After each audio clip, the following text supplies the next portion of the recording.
Bayou Time Sports is brought to you by Terrebonne General Health System Community Sports Institute in conjunction with Barker Honda and Barker Kia.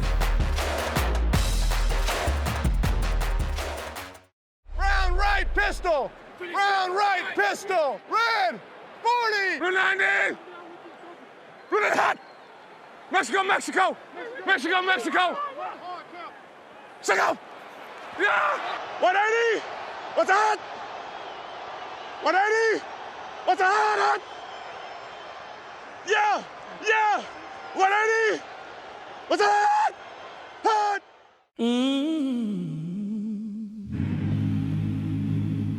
We are gathered here tonight for Terrebonne Generals, Community Sports Bayou Region Hall of Fame. trailblazers. Trailblazers. As the time goes by, we never forget the ones who came, who passed the test, the ones who stood the test of time, the ones who stood in front the line. Trailblazers, trailblazers.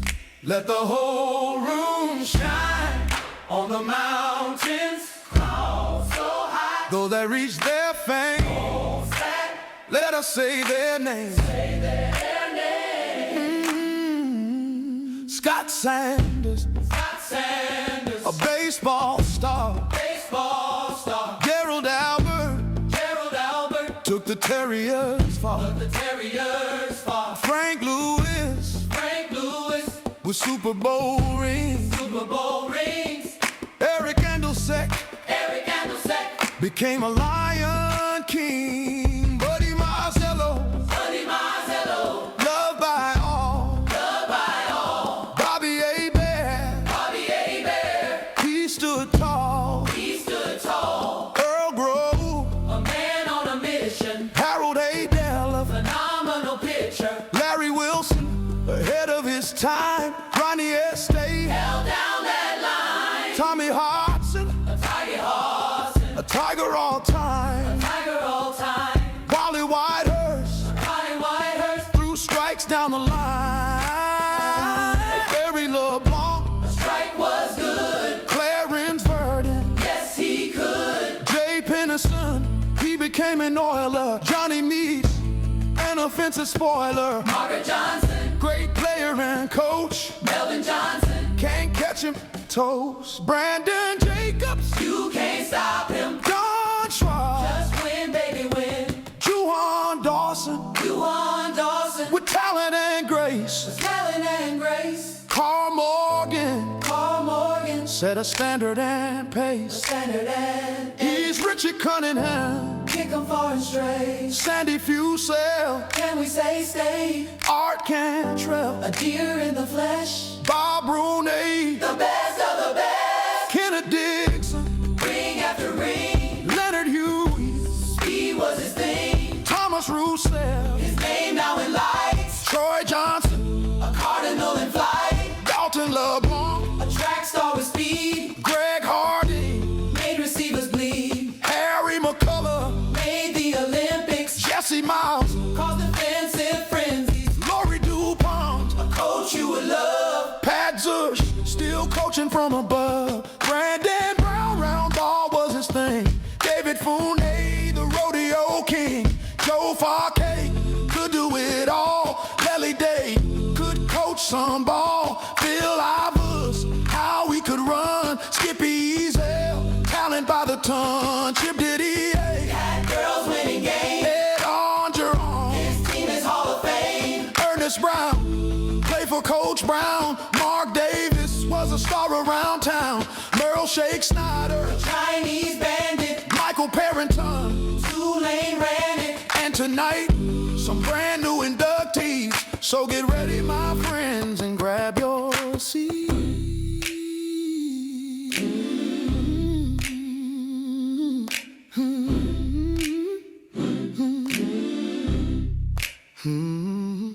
Robert Allen, Knockouts were his friend.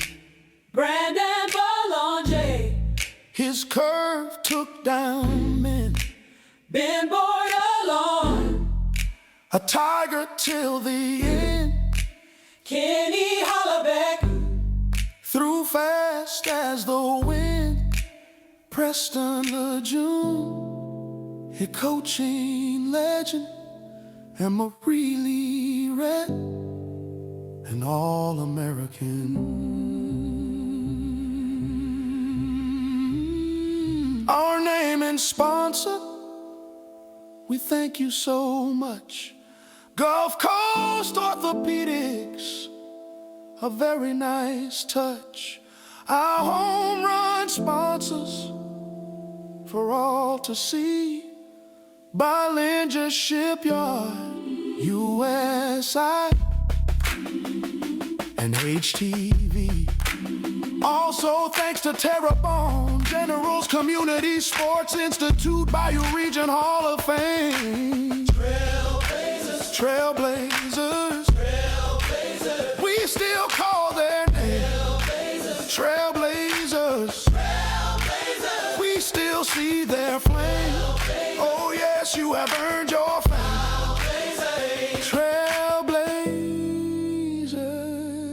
Trailblazers, Trailblazers.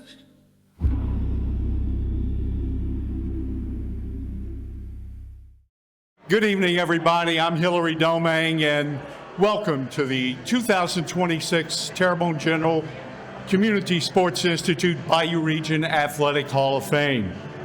To start off our festivities tonight, I'd like to welcome Father Jim Morrison, who's going to have tonight's invocation.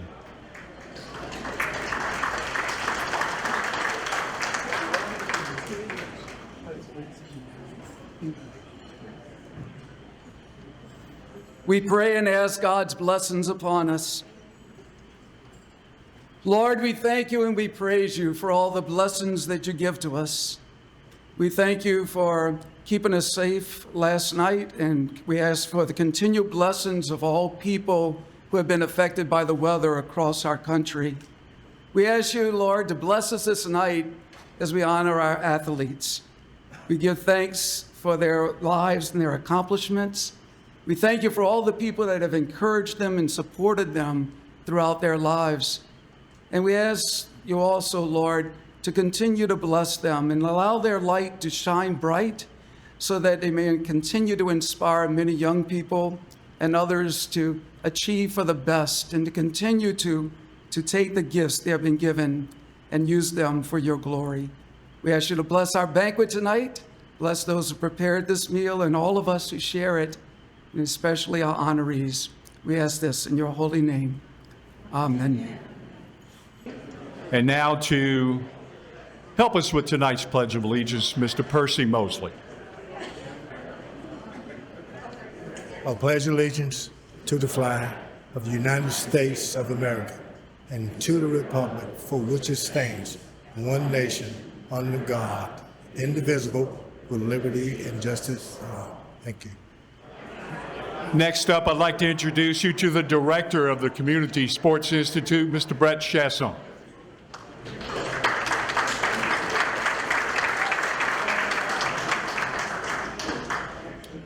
Good evening, everybody. On behalf of Terrebonne General, I'd like to welcome you to the 2026 induction ceremony for the Community Sports Institute Bayou Region Athletic Hall of Fame. If you've been to one of our events before, the location's different, but the mission stays the same. We'll be honoring our local legends while inspiring student athletes within our area.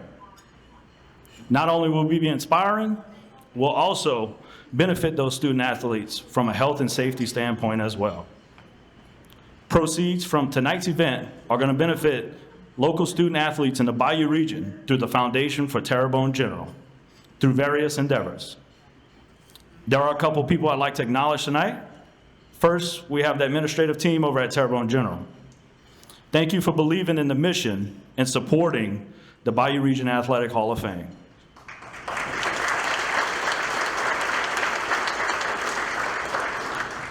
Also, the Board of Directors for the Foundation for Terrebonne General. Thank you for supporting in a monetary fashion all of these events for the student athletes that keeps them safe. Also, thank you. I also want to thank our Team Terrebonne volunteers. Year after year, they go ahead and show up and go ahead and help out the Hall of Fame, so thank you very much.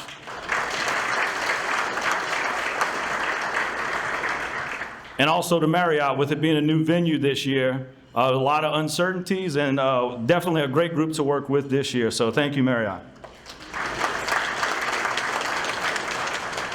And then we have our Hall of Fame committee. As all of you know, it takes a team to win. Everybody played their role in order for us to have a successful night, and I couldn't ask for a better team, so thank you. I'd also like to acknowledge all of our sponsors for tonight's event.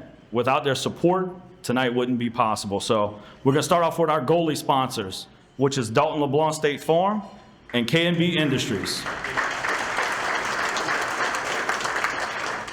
Next, we have our slam dunk sponsor, which is Synergy Bank.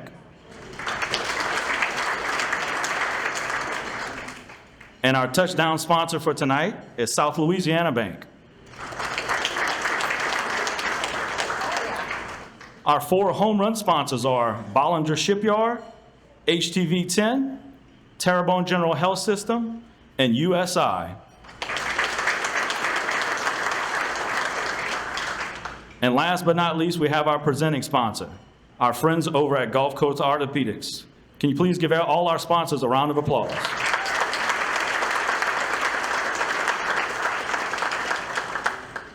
Next, I'd like to introduce someone who is truly passionate about the health and safety of our local student athletes, along with building a better community. The President and CEO of Terrebonne General Health System, Ms. Phyllis Peoples.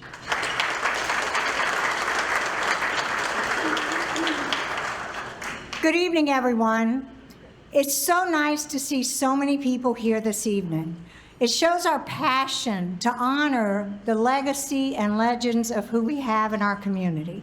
Those who have started here, who went to school here, and built such an amazing, background and future for not only our community and themselves. You are an example. You are very much a mentor. You are who people look up to. And we have a room full of people here tonight that aren't only being inducted for this particular class in year 9, but all of our past recipients who all want to come back. And that says a lot. We're very much a community advocate. We've been part of Terrebonne General here, as you recognize, part of this community, to lead this community for a very long time.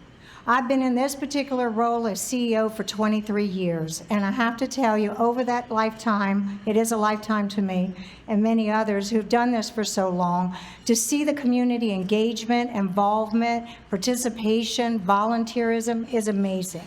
It gives you a very warm heart, and it gives you something to continue to strive for.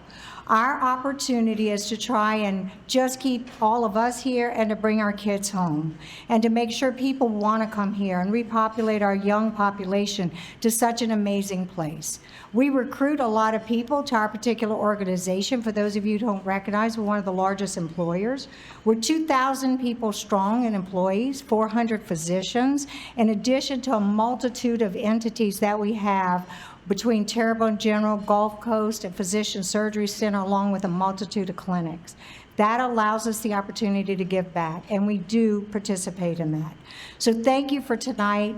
Your participation, your volunteerism, your funds go back into our community, into our student athletes. We are passionate about protecting our kids through concussion training and all those different events.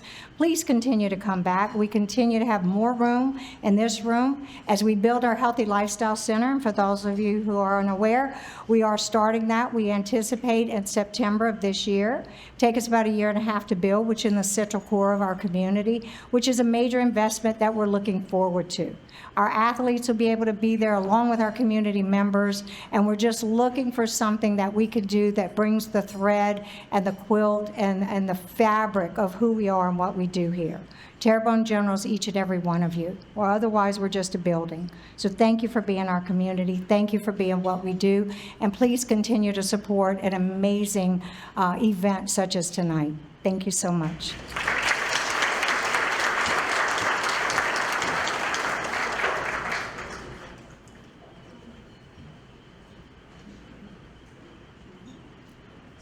And now to give us a few words from our presenting sponsor from Gulf Coast Orthopedic, Ms. Jamie Goday.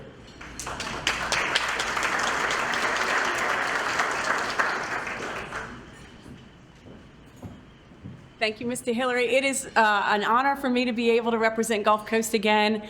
I'm Jamie Goday. I want to acknowledge Lori Richard. She's our new administrator at Gulf Coast, and I want to thank her for being just as passionate about this event. It is one of my most favorite events of the year that we do with Terrebonne because of who it benefits. Your money for your tickets goes to the foundation, which goes to the Community Sports Institute, which trickles down to the student athletes, and that's where we come in. We are honored to be the care part of the Community Sports Institute. We get to walk athletes from injury to restoration and back to return to play, and there's not much better than that. We're going to hear about our inductees today, and we're going to see these great videos. Stay and grab while you do a great job every year, and thank you for putting these videos together. We're inducting our first boxer this year. We had our first bull rider last year. I mean, the talent is incredible in this region. But I really want to just hit home and say, through sports, I played ball, I still coach, because what we learn through athletics, it's what we take through our entire life. It's the grit, it's the resilience, it's so you can do hard things. It's the cheering that our families and friends get to do to pick us up when we fall down. This is what our kids need more than anything. So when we have these opportunities to fund the foundation and get more money back to our kids, they need it, they want it, they're hungry for it. We at Gulf Coast have been in this community for 50 years. 1975 is when we started, so that's exciting, and we're still growing. Dr. Wax, Dr. Twilliger are here. If y'all will stand up, that's our new foot and ankle surgeon, our new hand surgeon that are with us, and we're happy to have y'all here today. We now have clinics. We're serving Luling and St. James Parish, along with Morgan City, Houma, and Galliano, so we're growing. We're inspired by what we see in this community. We want to keep being better so that we can bring great service to our, not only just our athletes, but our citizens too. So tonight, even though we're going to watch some incredible highlight videos to the inductees this year, I also want to speak to the stuff that we'll never get to see, the sacrifices that you made, the hard times, maybe the times you want to quit, maybe the things you had to miss because you are perfecting your craft. Thank you for that legacy. Thank you for that example. Because I don't know about you, but over the years, sometimes I watch these videos and I'm like, I could do that. I get kind of inspired. Maybe never a boxer, don't think I'm going to do well there, but just to do hard things. And that's what we need to do. We need to keep inspiring each other. You may not even realize who you inspire over the course of your career. But tonight we're going to celebrate you. We're going to eat good food. I hope you're sitting at a table with somebody you don't know and you make a new friend, because that's what it's about. And then we'll see you again next year. And just a shameless plug, if we can help you at any orthopedic need, Gulf Coast Orthopedics, we're here for you. Have a good evening.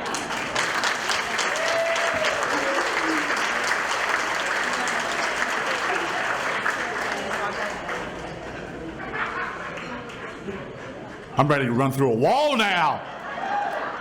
Thank you, Jamie. All right, now before we get to all of the inductions, we're going to take about 15 minutes and dinner is served. Stay tuned for more Bayou Time Sports, brought to you by Terrebonne General Health System, Community Sports Institute, Barker Honda, and Barker Kia. I'd like to introduce the previous inductees that are with us tonight. From the inaugural class of the Bayou Region Athletic Hall of Fame in 2017, Coach Gerald Albert.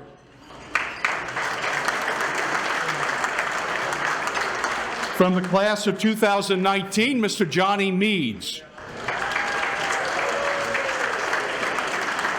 We have 4 inductees here from the class of 2023, Mr. Laurie DuPont,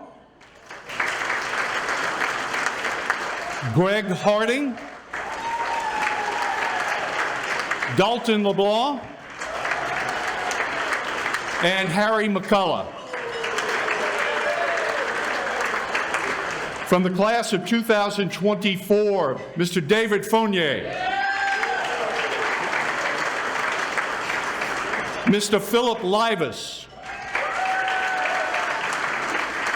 And from last year's class, Coach Chip Didier. And now, ladies and gentlemen, our first video.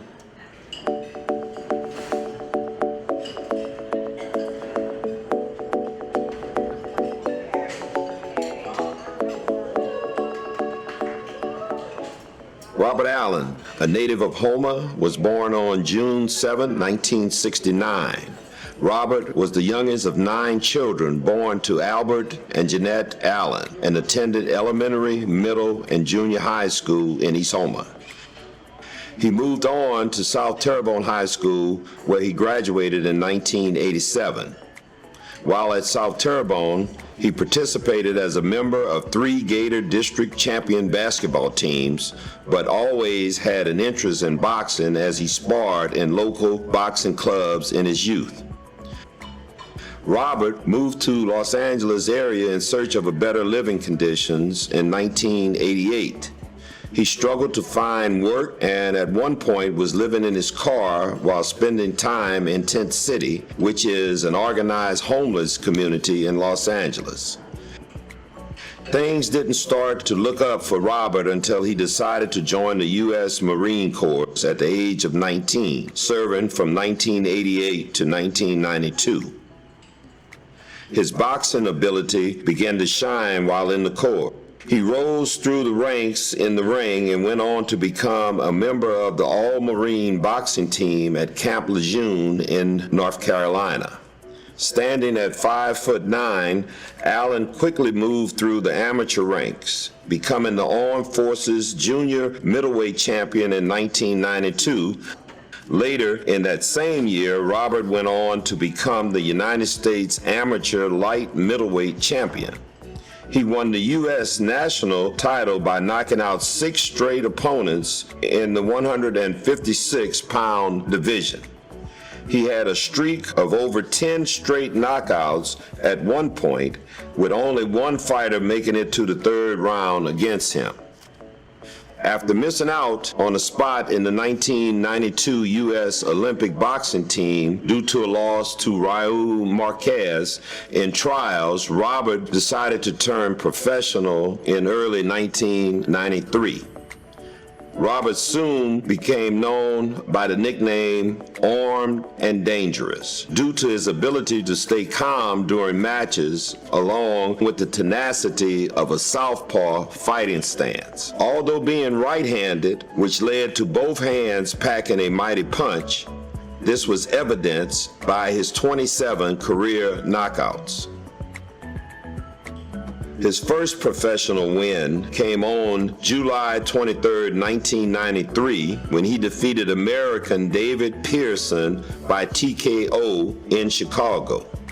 After running his record to 12-1 with notable wins over contenders Carlos Christie of the UK in London, Venezuelan Orlando Arcozo in Miami, and Englishman Darren Darrington in Bristol, England. Robert won his first title bout when he defeated American Raul Nunez in a bout held in London for the vacant World Boxing Council belt on March 30th of 1995. In November of that same year, he defeated American Warren Williams in Bay St. Louis for the United States Boxing Association middleweight title. With a record of 16-1, he retained his WBC International Middleweight title by defeating Tumar Alaskaladors of Russia in London. In January of 1998, he won the North American Boxing Association title against Jamaican Byron Lloyd in Tampa, which set up the first of 3 world middleweight titles against boxing great Bernard Hopkins. We're going after Bernard because we want Bernard. He's one of the most wanted men on planet Earth. And we're after him. You know what I mean? So Robert Allen is going to be the true champion. He's going to knock out Bernard Hopkins. And I'm looking forward to it with great anticipation. All right. Congratulations to you, Robert. All right. The first of the 3 bouts in August of that same year ended in a no contest when Hopkins was injured as he was inadvertently pushed out of the ring by referee Mills Lane when he was breaking a clinch. Robert then turned right around and captured the vacant International Boxing Federation middleweight title against Abdullah Ramadan of Sudan in the Georgia Dome in September of that year. Ladies and gentlemen, we have the time of 2 minutes 46 seconds in round number 1. A referee in charge, Jim Korb, stops the contest. The winner by way of technical knockout and the new interim IBF middleweight champion of the world, Robert Armed and Dangerous Allen. I'm now joined by Robert Allen, Don King, and the whole entourage. Robert, that was pretty quick work. I guess you didn't want to work too long for the hometown fans, huh? Oh, well, we in here to take care of business, you know. One for nothing. If I'm a better guy, I'm going to take him out, you know, do my thing. This is the first time you got Ramadan in trouble here. Tell us about it. Well, you know, just picking shots, you know what I'm saying? Do a lot of counter punching, make him make mistakes, and drop stuff on him. That's all I was doing. Making him commit, putting the stuff on him, you know what I'm saying? Uh-huh. How about fighting here at home? A thrill for you to have 40,000 fans in here? No doubt. I mean, it makes a difference, you know, 40,000 fans. Atlanta, Georgia, my hometown, Houma, Louisiana, though. But I live here in ATL. It's pretty nice, 40,000. But Evander going to represent pretty well tonight, so. That fight was featured on Showtime and set up the second of 3 bouts with Hopkins, in which Robert was defeated by TKO in the 7th round, February of 1999. And here he is, the challenger, Robert Allen, the number 1 contender, former USBA middleweight champ, Armed Forces junior middleweight champion, tried out for the 92 U.S. Olympic team, lost by decision to Raul Marquez. Seen him a couple of times now. He looks impressive. As you'll see, heavily muscled, a southpaw, but a natural righty, so he's got power in both hands. But difficult to get a true read on this guy. Both agree on one thing. Allen is a better athlete. Remember in our interview when we were talking yesterday, Hopkins said quite simply, he's a better athlete in everything he does. He's better than me in everything he does, except he's not as good a boxer as I am. So I think both men respect each other in spite of this bad blood. I don't think there's any intimidation when you fought each other like this once before. It's going to get dirty? It might. It's going to get tough? It will. Say now, let's look at it for the 3rd time to give a complete benefit of the doubt for the referee stopping it. He was not getting hit in return, and what happened to Allen was everything had stopped working on him, and all he was doing was receiving like a heavy bag. That's when you get in trouble in boxing. That's when you should stop the fight. My personal opinion is he stopped it just a shade too quick, though. I think that Hopkins was doing the damage, but Allen still offered up some offense, threw a few shots, was covering, did not wobble. I don't think enough damage was sustained to call it a clean stoppage in a world championship fight. I got to say that. That was a very tough round. Did you feel that it should have been stopped?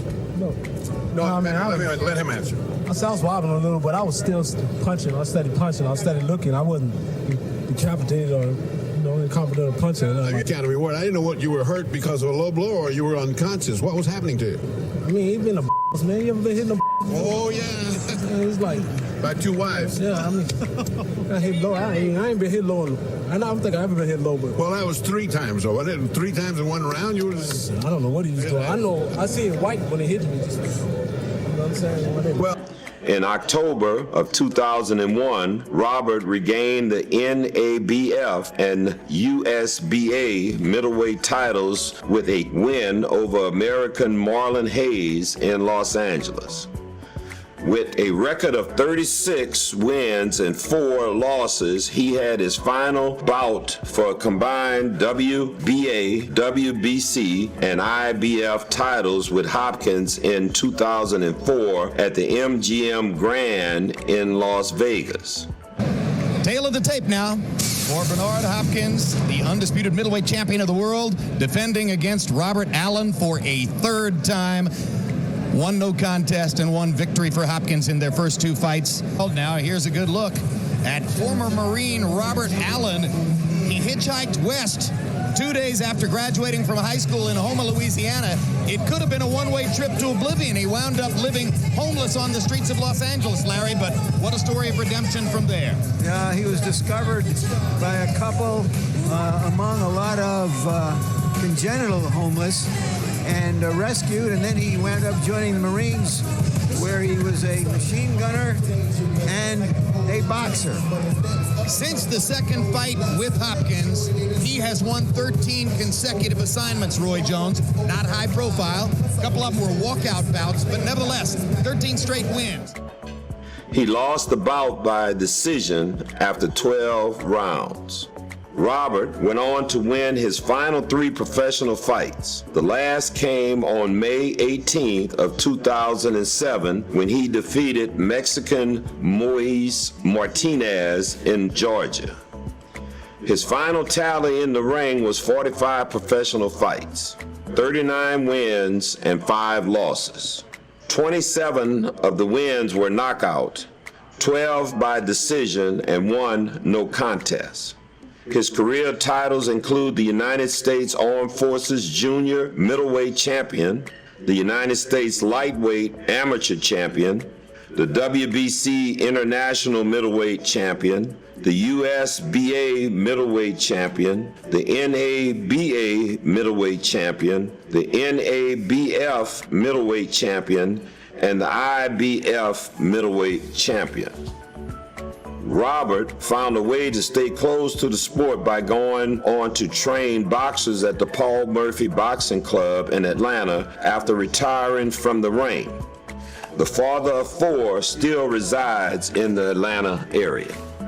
I knew Robert when he went to South Terrebonne High School. Played 3 years of basketball at South Terrebonne, was about 5'9", had to wait his turn to get in the games because his sophomore year and junior year he was behind 2 or 3 great point guards. His senior year, Robert became a starter on the team. He was always known for his aggressive defensive intensity, and he was also known for his hustle in playing. Again, congratulations, Robert Allen, for being chosen as a Hall of Famer.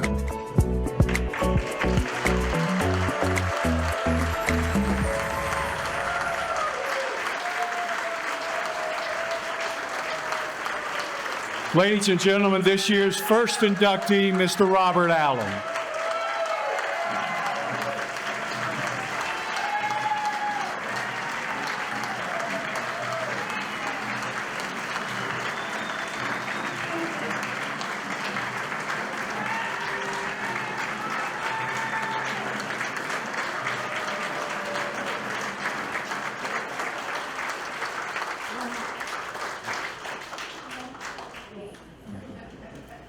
Wow.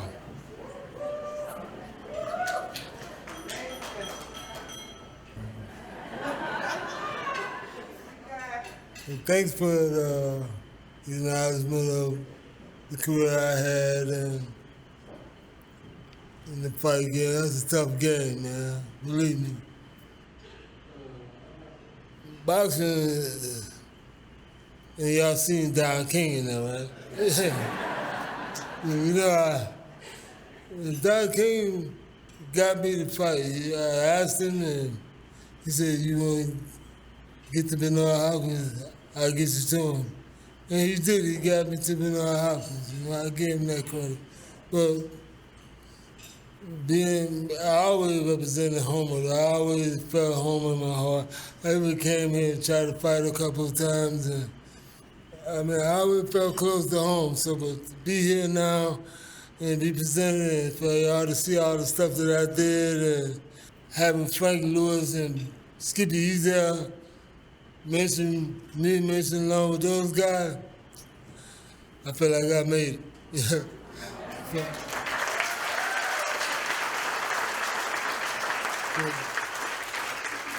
It was one of the first times when I felt like I'm somebody, so thank y'all for coming out. Thank everybody for coming to see this. And congratulations to all the other Hall of Fame champions that's coming up tonight. Congratulations to you too. Thank you.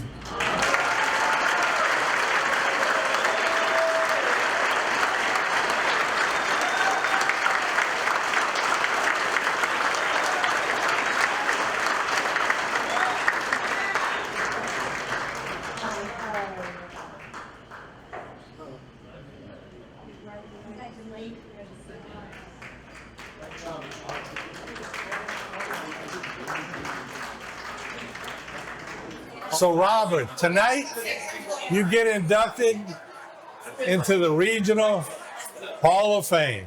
How's it feel? It's exciting, really, but it's the build up, right? It's the build up for the last 9 months, 10 months. Yeah. Now, seeing it right now is really overwhelming, really. Right. It's overwhelming right now. I ain't know it was gonna be this big, you know. It's big. It's big. Bigger than what I thought. No doubt about it. I want to, first of all, you joined the U.S. Marines. Thank you for that. Yeah. We appreciate that. And then you develop your boxing skills while being a Marine. Talk about that a little bit. Well, I learned how to fight at home. I had 12 fights in Mechanicsville. 12 fights before I left Louisiana to go venture off into California. I ended up joining the Marine Corps. So I had the 12 fights in Houma. That foundation carried me over to be the Marine champion. Right. With the experience I got in Houma, I needed that. That's what brought me into being the Marine champion. We'll start when I started here. Where did you fight in Houma? Dub Bullock, a guy named Dub Bullock. I know Dub. Yeah. He came in the circle one day. He said, I need some bad guys that like to fight. Yeah. I was the first one they came got. And then this guy right here, every time we see him, he fights. Dub Bullock was my first coach. Yeah, I remember Dub, and Dub had passed away, but I just started being boxing, Dub Bullock. I'll be. Yep. So I guess you know where Doug Road is and all that, huh? Yep. Yep. A lot of great athletes come from around that. You earned the title of the 1989 All-Marine Boxing Champion, and in 1992, you became the U.S. Amateur Light Middleweight Champion, and in 1995, you were known by the moniker Armed and Dangerous. Who gave you that? My trainer, Malik Muhammad, he was going into the Hopkins fight. He passed away. He was my trainer. His name Malik Muhammad. He said he couldn't think of a name for me, so he said, Armed and Dangerous. I always trying to hurt somebody, you know. He gave me that name, Armed and Dangerous. So look, do this for me real quick. Armed and Dangerous, right? Yeah. That's pretty cool. You won the USBA middleweight title by knocking out American Warren Williams. In 1998, you won the IBF middleweight title over Abdullah Ramadan by a TKO in the Georgia Dome in Atlanta. That's a big place. 50,000 people. Yeah. All over. You ain't buying the hotel on the same card. 50,000 people. It's on video, you can see it. One of the biggest nights of my life, man. That's pretty cool. Came back to take the title again in 2002 over Panamanian Tito Mendoza. And you finished your boxing career with 39 wins and 5 losses. And tonight, all of your peers, everybody who's been somebody in the athletic world gets to watch you inducted into the Hall of Fame. It's all worth it, I guess, huh? Great moment, huh? Yeah, great. It's all worth it. It feel like it's worth it now. It didn't feel like it before. It feels more like it's worth it now, though. Well, congratulations, Robin. And enjoy your night. We look forward to seeing you get it. Thank you very much, sir. All right, buddy. Stay tuned for more Bayou Time Sports, brought to you by Terrebonne General Health System, Community Sports Institute, Barker Honda, and Barker Kia. Also would like to introduce one Hall of Famer that I missed earlier from the class of 2024 here tonight, Mr. Skippy Ezel.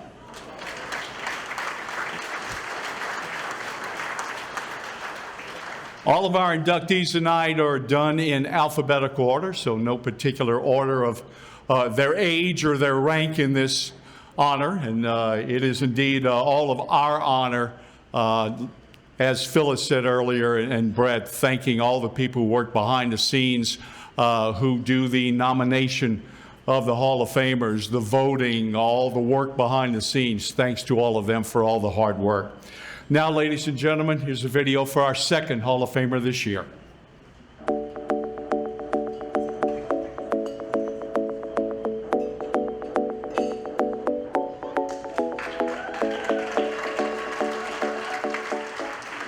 Grew up on, I guess, till I was 7 on 7 or 8 Southern Avenue, right by St. Gregory. You know, Williams Avenue Parks, and great place to grow up. And then we ended up moving to Summerfield when my younger brother Ryan was born. I think the first team I was ever on was at the YMCA. It was great. I didn't know what I was doing. I think I was chasing butterflies, but also trying to, you know, figure out how to throw the baseball. Chad and I got to play. Well, we were on the same team. He played, I didn't really play, but I was on the team, and it was awesome. You know, getting to be with your brother, and it wasn't Chad only, it was Shane Stringer, it was Zook, Mike Thompson, you know, Blake Willis. There was just so many talented players, Billy Bislin, Scott Guidry, all those guys. And so getting to watch my brother play with the rest of these great players was amazing. You know, my dad throwing with me in the yard and, you know, going throw BP to me. That's what I remember. I mean, I could rattle off my coaches like the back of my hand. I mean, that just made an impact, from Ed Daig, Wade Bouquet, Jerome Chauvin, Little Joe, Big Joe, Mr. Jerry Martin, Coach Buck, Mike Thompson, Harold Haydell, like just incredible human beings. The guys that I looked up to, I think the most, were the guys I was talking about earlier, my older brother, you know, watching him play, because he was 10 times more talented than I could ever have been, and watching all those guys. I knew I had a pretty good arm, but it was, I didn't have a scope on it, that's for sure. I love to throw things, so I threw the javelin for a couple years in high school, which made it tough because it was kind of in the spring as well. I just love to throw. I mean, I remember my dad had a business on the Intercoastal, and I used to go behind while he was working and just get rocks and throwing rocks and oyster shells in the bayou. I just love to throw. Luckily, I was on the team, and so I got to be around practice. I never played, but it was awesome. The competitiveness was always there. Man, they must have got that from their mother. I was just a very shy person. Definitely towards the end of my sophomore year, you know, where still not really good, but I'm starting to figure some things out, started being able to throw more strikes, you know, and I just remember I started finding barrels more, you know, just in BP, started learning how to backspin. And I remember being at the field with Mike Thompson and Chad. They invited me to go hit at Vanderbilt one day, and they were helping me. It just kind of started my whole drive of just practice. I love to practice baseball. This game is hard, and you got to put a lot of time and effort into it. We had an incredible time. The coaching, Coach Buck was always positive. He was always a great, you know, had the field looking great. He ran a solid practice always, and I just remember it just being fun. If I had to tell somebody, or like if his children asked, you know, what was my dad like in high school? I would say pretty intense. Everybody was so supportive, and that was really a Houma thing. I mean, I always felt like I was supported. All of us were. Sometimes the only thing that would stop him on like chasing down a pop fly foul would be the fence. In Florida, we went to a big tournament, and he came in relief, pitched 5 innings, threw about 50 pitches, very efficient, hit a couple home runs. So the next game, I said, Brandon, you start next game. Well, you know Brandon's answer, absolutely. I said, look, you're not gonna go the whole game. We gotta, no, I could throw the whole game. So you have to really have an awesome pitch count, because I was always paranoid about that 100 pitch mark. So he's like 111 on a day, and he fought with me for the next hour to start the next game, which I didn't let him do. Wouldn't have done that, but it was typical Brandon. I didn't have many opportunities, in fact, out of high school. And then my dad told me about a tryout at Turlings High School. He knew I really wanted to continue to play, so we went out to Turlings, and my dad was watching me throw, and Coach Case walked over there, and he made some comments about the guy that was on the mound, and it was me, and he ended up making me an offer, and really it was my only one. Never heard of Copiah Lincoln, didn't know where Weston, Mississippi was, but honestly, I would have gone to Bangladesh to play baseball. Colin was awesome, great town, made some great friends there. We were good, and Coach Case is one of the best human beings you'll ever meet. He's a great baseball mind, but he holds you accountable. You'll never find a finer man to leave your son with. Yeah, all right. I'm going to sit here and tell you, Brandon was a handful. He was a handful. He and Lee Molizone. Brandon talked to Lee, and Lee went up there and played with him. We butted heads early on because he believed that pitchers don't hit, and I still feel like I could hit, and which thankfully my sophomore year he did allow me to hit.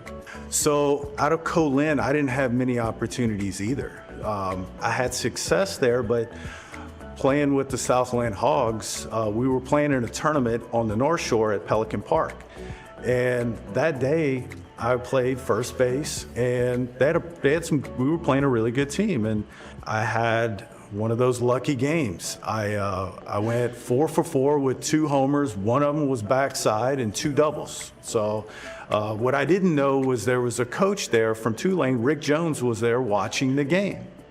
Next thing you know, I'm starting to get some phone calls from a coach, Jim Schlossnagel, and he wants to come and watch me in the fall at Colin. Well, what's funny is that he came to watch me hit, and I wasn't hitting that day. I was starting pitcher, and I had lightning struck again. I had a great game, and so I was getting recruited by both coaches for 2 different things, and when they gave me an opportunity to go there, it was a no-brainer for me. It was an hour away from my family. They can watch. Coach Jones made me into a closer. The only time I ever relieved in high school was probably it was the worst day of I gave up so many hits in the state championship game, I felt like I let the whole city down. That one hurt, and I had to use it as some type of positive. Kenny had threw an unbelievable game. I don't remember the score when I came in, but we had a decent lead, like 4 or 5 run lead, and I came in, and I couldn't miss a barrel to save my life. Even today, it still bothers me really bad. That day of Westlake loss, it was a funeral home in my house. I mean, nobody was talking. It was just devastating. And Brandon came home that day with the weight of the city, the team. It was an opportunity to learn life, and they did. I think everybody on that team felt it. And when I got to Tulane, Coach Jones made me into a closer. So, which was... Did you fight it? No, I loved it. I was fortunate in the fact that I never felt like my arm got tired. I never had any arm injuries. I could throw every day. The thing I remember about Coach Jones the most is unequivocally, I knew he was behind me and he trusted me. I ended up throwing, while I was at Tulane, sidearm. And it was a desperation move one day against Chad Suter.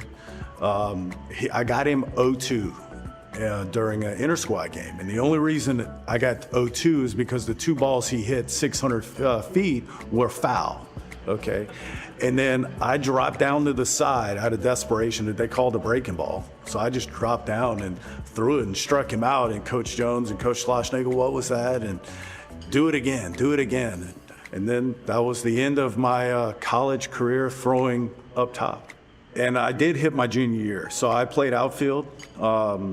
I think I might have had 80 at-bats, hitting a home run one time when I had all my family in the stands, my aunts and uncles, which was awesome. It was against Cincinnati. And I was okay. Honestly, I had the easiest job on the whole field, by far. I mean, all I had to do was throw strikes and keep it inside the park. I had Jake Gautreaux at third base. I had Andy Cannizzaro at short, James Juries, who was a freshman All-American at second, Mickey McKee, who was all-conference. I had Chad Suter behind the plate, who was an All-American. I mean, everybody on the field played professional baseball. And so I didn't have to do much other than throw it over that 17-inch piece of white rubber. Well, I just don't think I was as good as the guys that were getting drafted. I got a phone call from Coach Slosh, and he said, "Brandon, would you like to play pro ball?" And I was like, "Absolutely." He said there could be a free agent opportunity with the Padres. I remember Fish, the scout, called me and said, "Would you like to do this? You know, we'd love to make you that opportunity and $500." And I said, "Well, I don't have $500. That was my reaction. I didn't have $500 to pay. And he was like, no, Brandon, we're gonna give that to you. And I flew out to short season, which was in Idaho Falls, Idaho. I was asked to go into the clubhouse, into the coach's office. And I was told that I was moving up. And Angie and I were married. We were living with 4 of my teammates. And I was supposed to fly out the next day.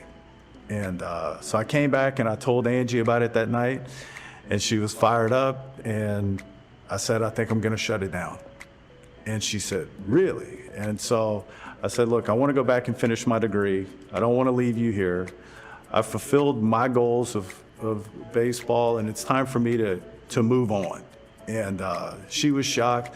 So I lived really close to the field. And so I hurried back to the field. Mike Harkey was my pitching coach. He was still there. He's the bullpen coach for the Yankees now. So I sat down and I talked to him, and he's like, "I get it. I get it." It was at the end of my sophomore year.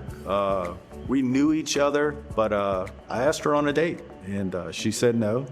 And I asked her again a couple days later, or a week later, and she said yes. So Brock is my oldest. He's 22.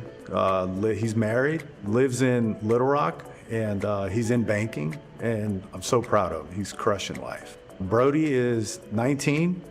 He's at Northwestern, and he's a freshman there, and he's a catcher and doing great. Coaching at ULM when we played Northwestern a couple of weeks ago, and so he's in one dugout and I'm in the other. That was a pretty cool experience. And Brady is 18. He's a senior in high school at Sterlington High School, and just incredible. I'm proud of all 3 of them. Baseball was not a topic of conversation, you know, in the house. I mean, they had fun. They fished. They loved to hunt and fish and play ball, play with their buddies. I always was there if they wanted to go hit or throw, but they didn't play a whole lot growing up. And then as they started getting older, they started playing. Even today, I'll never ask them, "Hey, you want to go hit?" But if they ask me, I'll never say no. I got out of baseball when Brock was born. I was coaching at Tulane. We were in a regional while he was in the hospital. Had a lot of complications, had to be airlifted. It was my first child. And he's great now, but it rocked my world. And so that's when I had to step away. I've been kind of in biotech since then in various capacities, and now I coach at ULM, and I work for a company called Forward Science, where I'm their chief commercial officer. The CEO is a former Tulane baseball player who I know very well. loved every second. I don't have one negative memory of on the buses, of anything in my career. I feel like I've been one of the most blessed people ever to get to play with great people in high school, growing up in college. I mean, I feel blessed.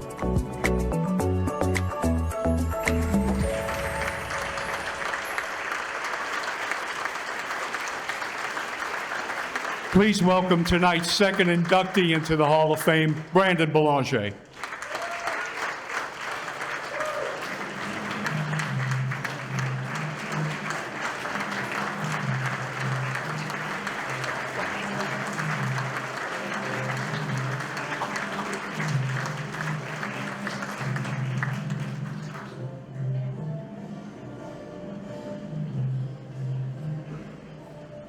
Thank you.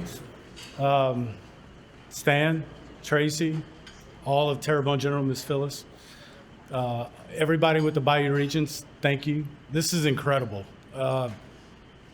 Overwhelmed. Past inductees, congrats and thank you for setting the stage, setting the table. It's incredible. Current inductees, everybody, Mr. Robert, thank you for serving our country. Thank you for, God bless. Armed and dangerous, unbelievable. Unbelievable. Unbelievable. Ben, I mean, Coach, Marie, everybody, incredible. Thank you. Kenny, how about this, man? We were teammates together and we're getting to do this together. It's incredible. Coach Buck will be smiling right now. He is smiling right now. God, I wish he was here. I know you do too. I know he's smiling also for that incredible success that Coach Menard and Coach Tomp and LARP and all you guys at Vanderbilt are having right now with your baseball team year in and year out. It's pretty incredible. Over the moon thankful, my family, friends, everybody who came. Do me a favor. If I have seen Scotty G, Biz, everybody, boy, Jeff, if you were a teammate of mine, a coach of mine, Mr. Tony, Bianca, anybody, if you were a coach or a teammate of mine, please stand up for a second, because this is a collective award, please. Jody, if you ever came practice with me, ever, please stand up. God bless all of you. This is truly a collective award. As I said before, I had the easiest job on the field. All I had to do was throw strikes, keep it in the yard. I had a great defense. I knew we were going to put up runs. I don't know why I'm up here other than I had a great defense, truthfully. To my family, my friends who are here, my parents. My mom used to bless my jerseys with holy water and say a novena before, you know? I mean, my dad used to leave the house. My room was in the front of the house. He would leave the house at 4 a.m. I knew it because I heard the damn door open, right? And he would get off work after being in Cocodrie all day, working Lake Barre and all that area, and come back, pick up my mom, and come to any game that I had, no matter where it was, in St. James, Lutcher, Edie White, home, didn't matter. He was there. It's incredible. Thank you for your support. Can't say it enough.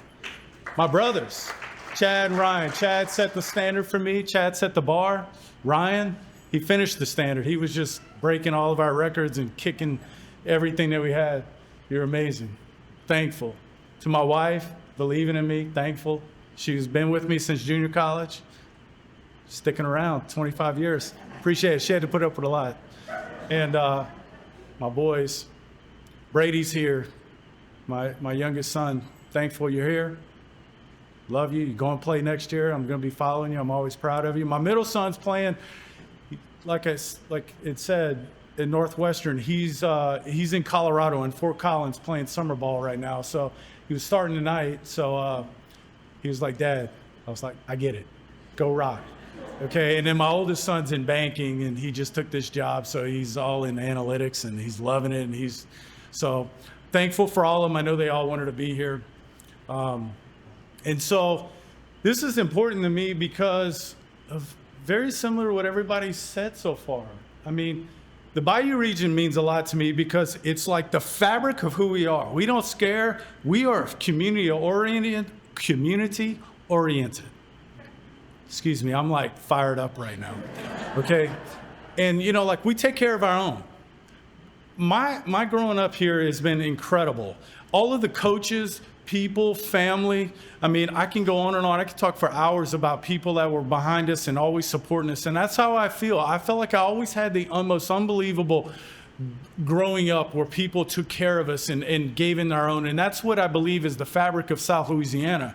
No matter if it's culturally, socially, athletically, business-wise, we have some of the most incredible people, but some of the most incredible businesses on the face of the earth that were started down here.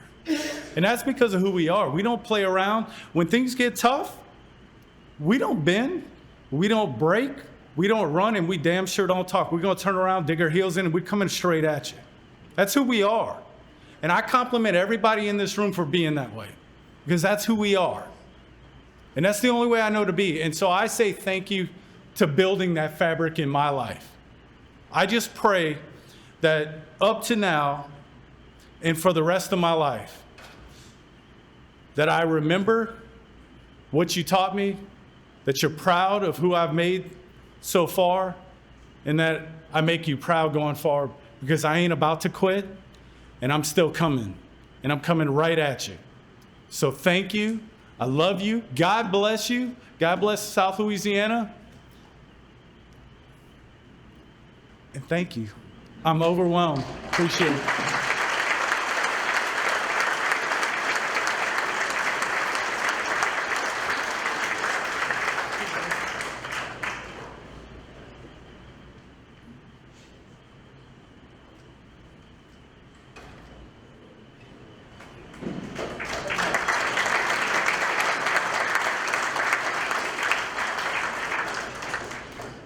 Brandon did fail to say one thing, that his mom was the best athlete in the family.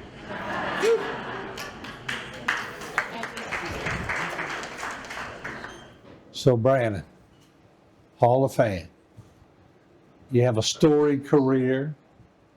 Now, I remember watching you at Vanderbilt, graduated in 1996, and just a great career, just a great guy to go along with it. So when they called you, thank you, and they told you you were going to be inducted into the Hall of Fame, what went through your mind? Wow. Yeah.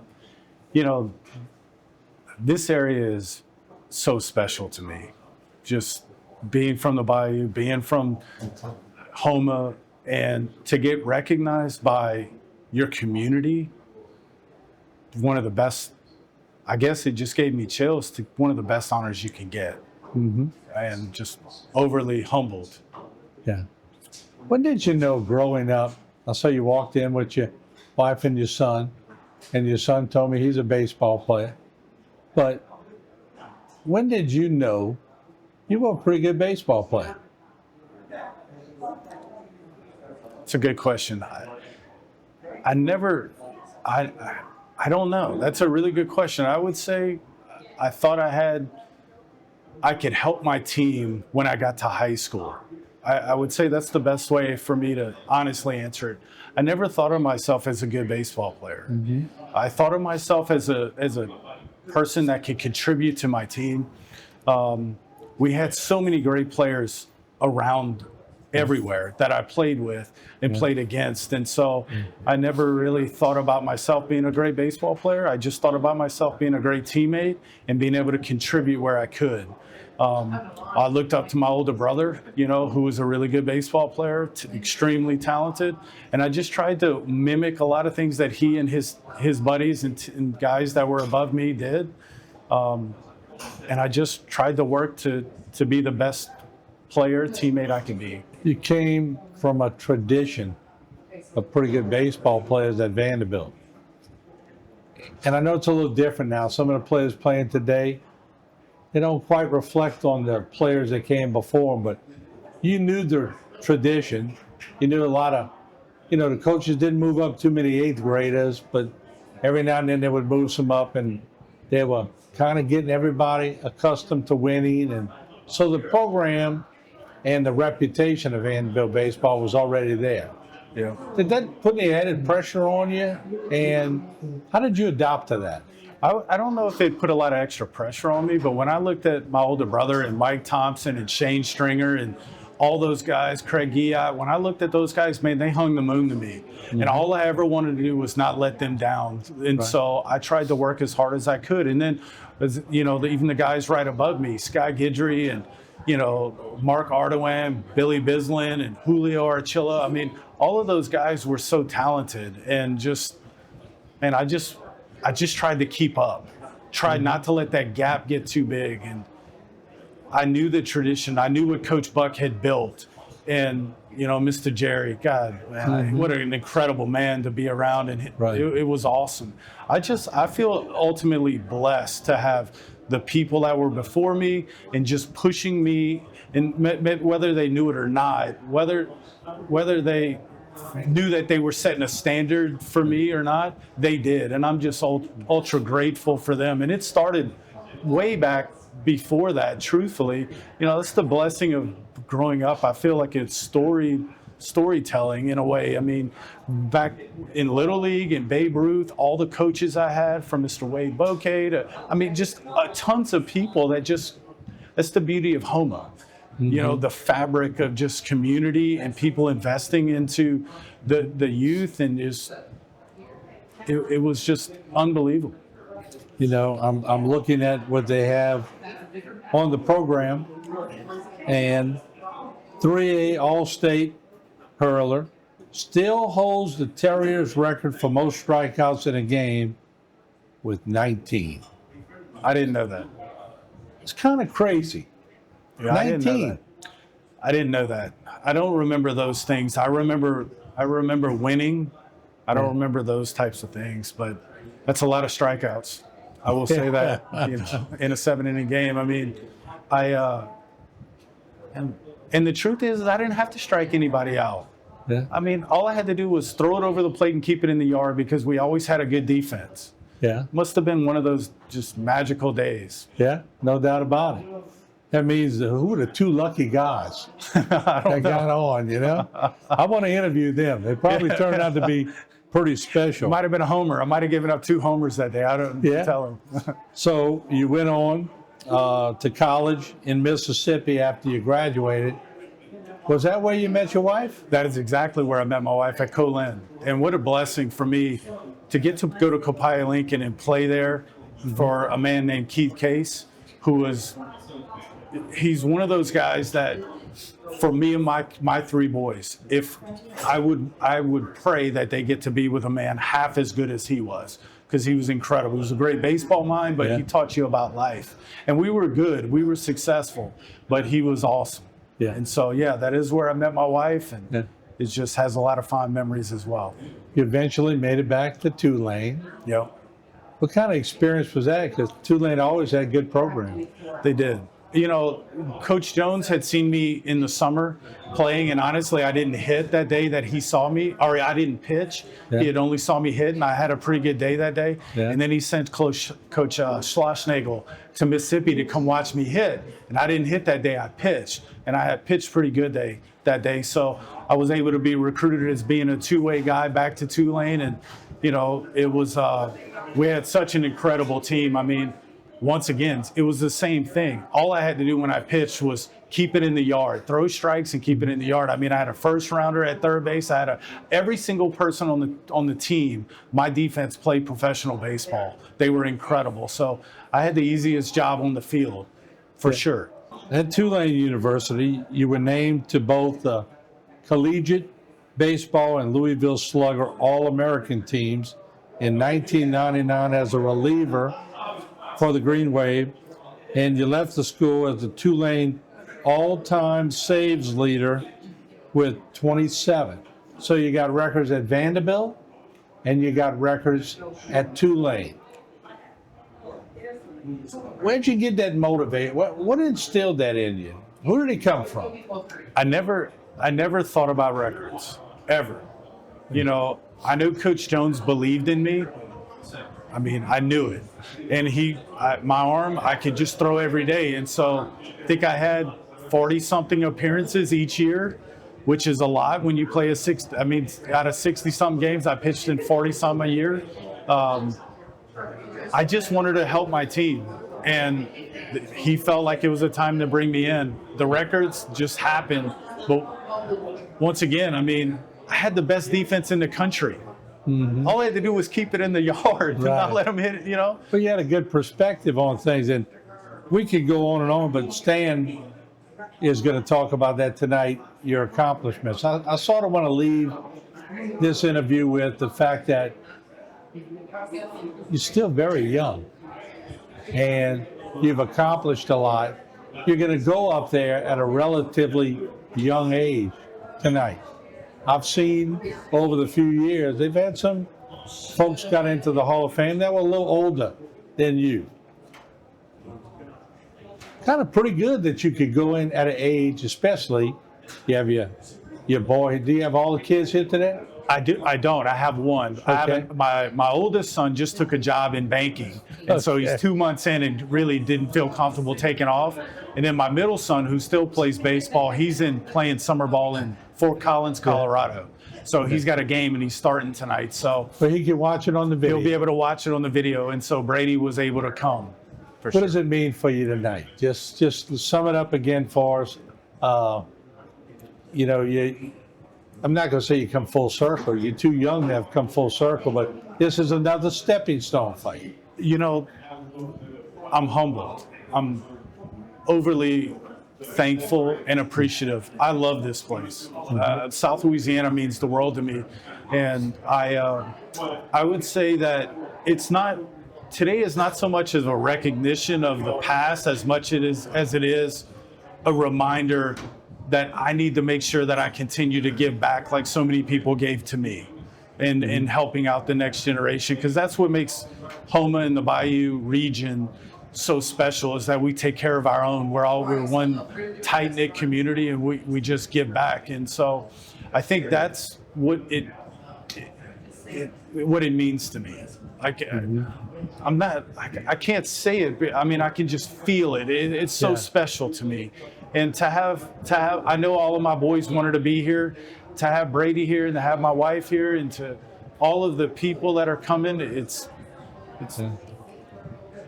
unbelievable. Are you going to put this award right next to that 2013 Tulane Hall of Fame? It's going to be right next to it, if not in front of it. Yeah. This is where you get honored by your people, by the places you came from, and it's exceptional, and I'm just so honored and thankful, and getting to do it with Kenny. I wish Coach Buck was here to see it. Yeah. God bless, man. Well, who says he's not? He's definitely smiling. Yeah. And there's just so many people that I want to thank, and just I'm over the moon thankful. Brandon, congratulations. Look forward to seeing you get inducted tonight. You've earned it, and you've been a class act. Thank you. So have you. All right. Appreciate you, Martin. Thank you very much. Stay tuned for more Bayou Time Sports, brought to you by Terrible General Health System, Community Sports Institute, Barker Honda, and Barker Kia. Here is the video for our third inductee tonight.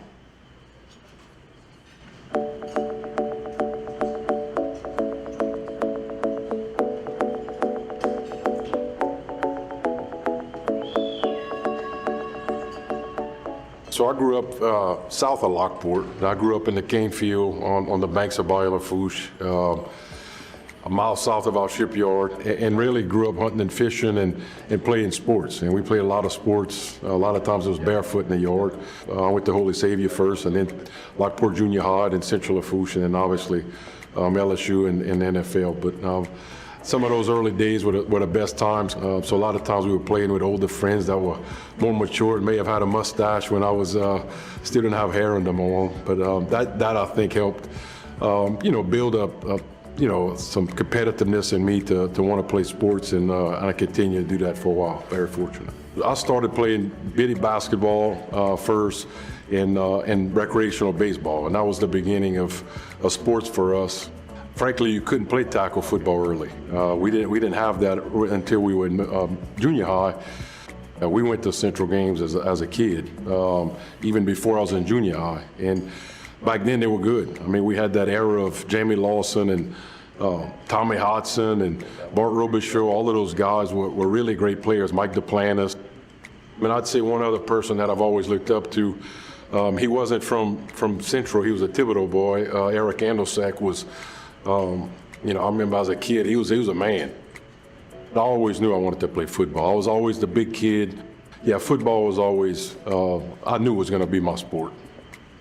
You know, at Lockport Junior High, we went undefeated my 9th grade year, and that was a big deal for us. And coincidentally, this past season, Lockport went undefeated again, and it was the first time since I was in 9th grade that they did it, so I was proud of that. It's funny, people always ask me, you know, did you know, your dream was to play in the NFL? Was that what you were thinking about? And my dream was to play at Central Lafourche because they were good, and they would sell out, and they would have people stacked around the track. Bob Groh was, he was just a great man, great motivator. He was a great team builder as far as getting the most out of his kids. And really, I felt privileged to be able to play for him. I could have many stories about examples even after the fact, at LSU or in San Diego or whatever, where, you know, when times were getting hard, I'd kind of laugh and I'd say, like, Coach Groh, he would have been doing a lot harder than this. He was a motivator, and he knew the button to press on me that may have been different for someone else.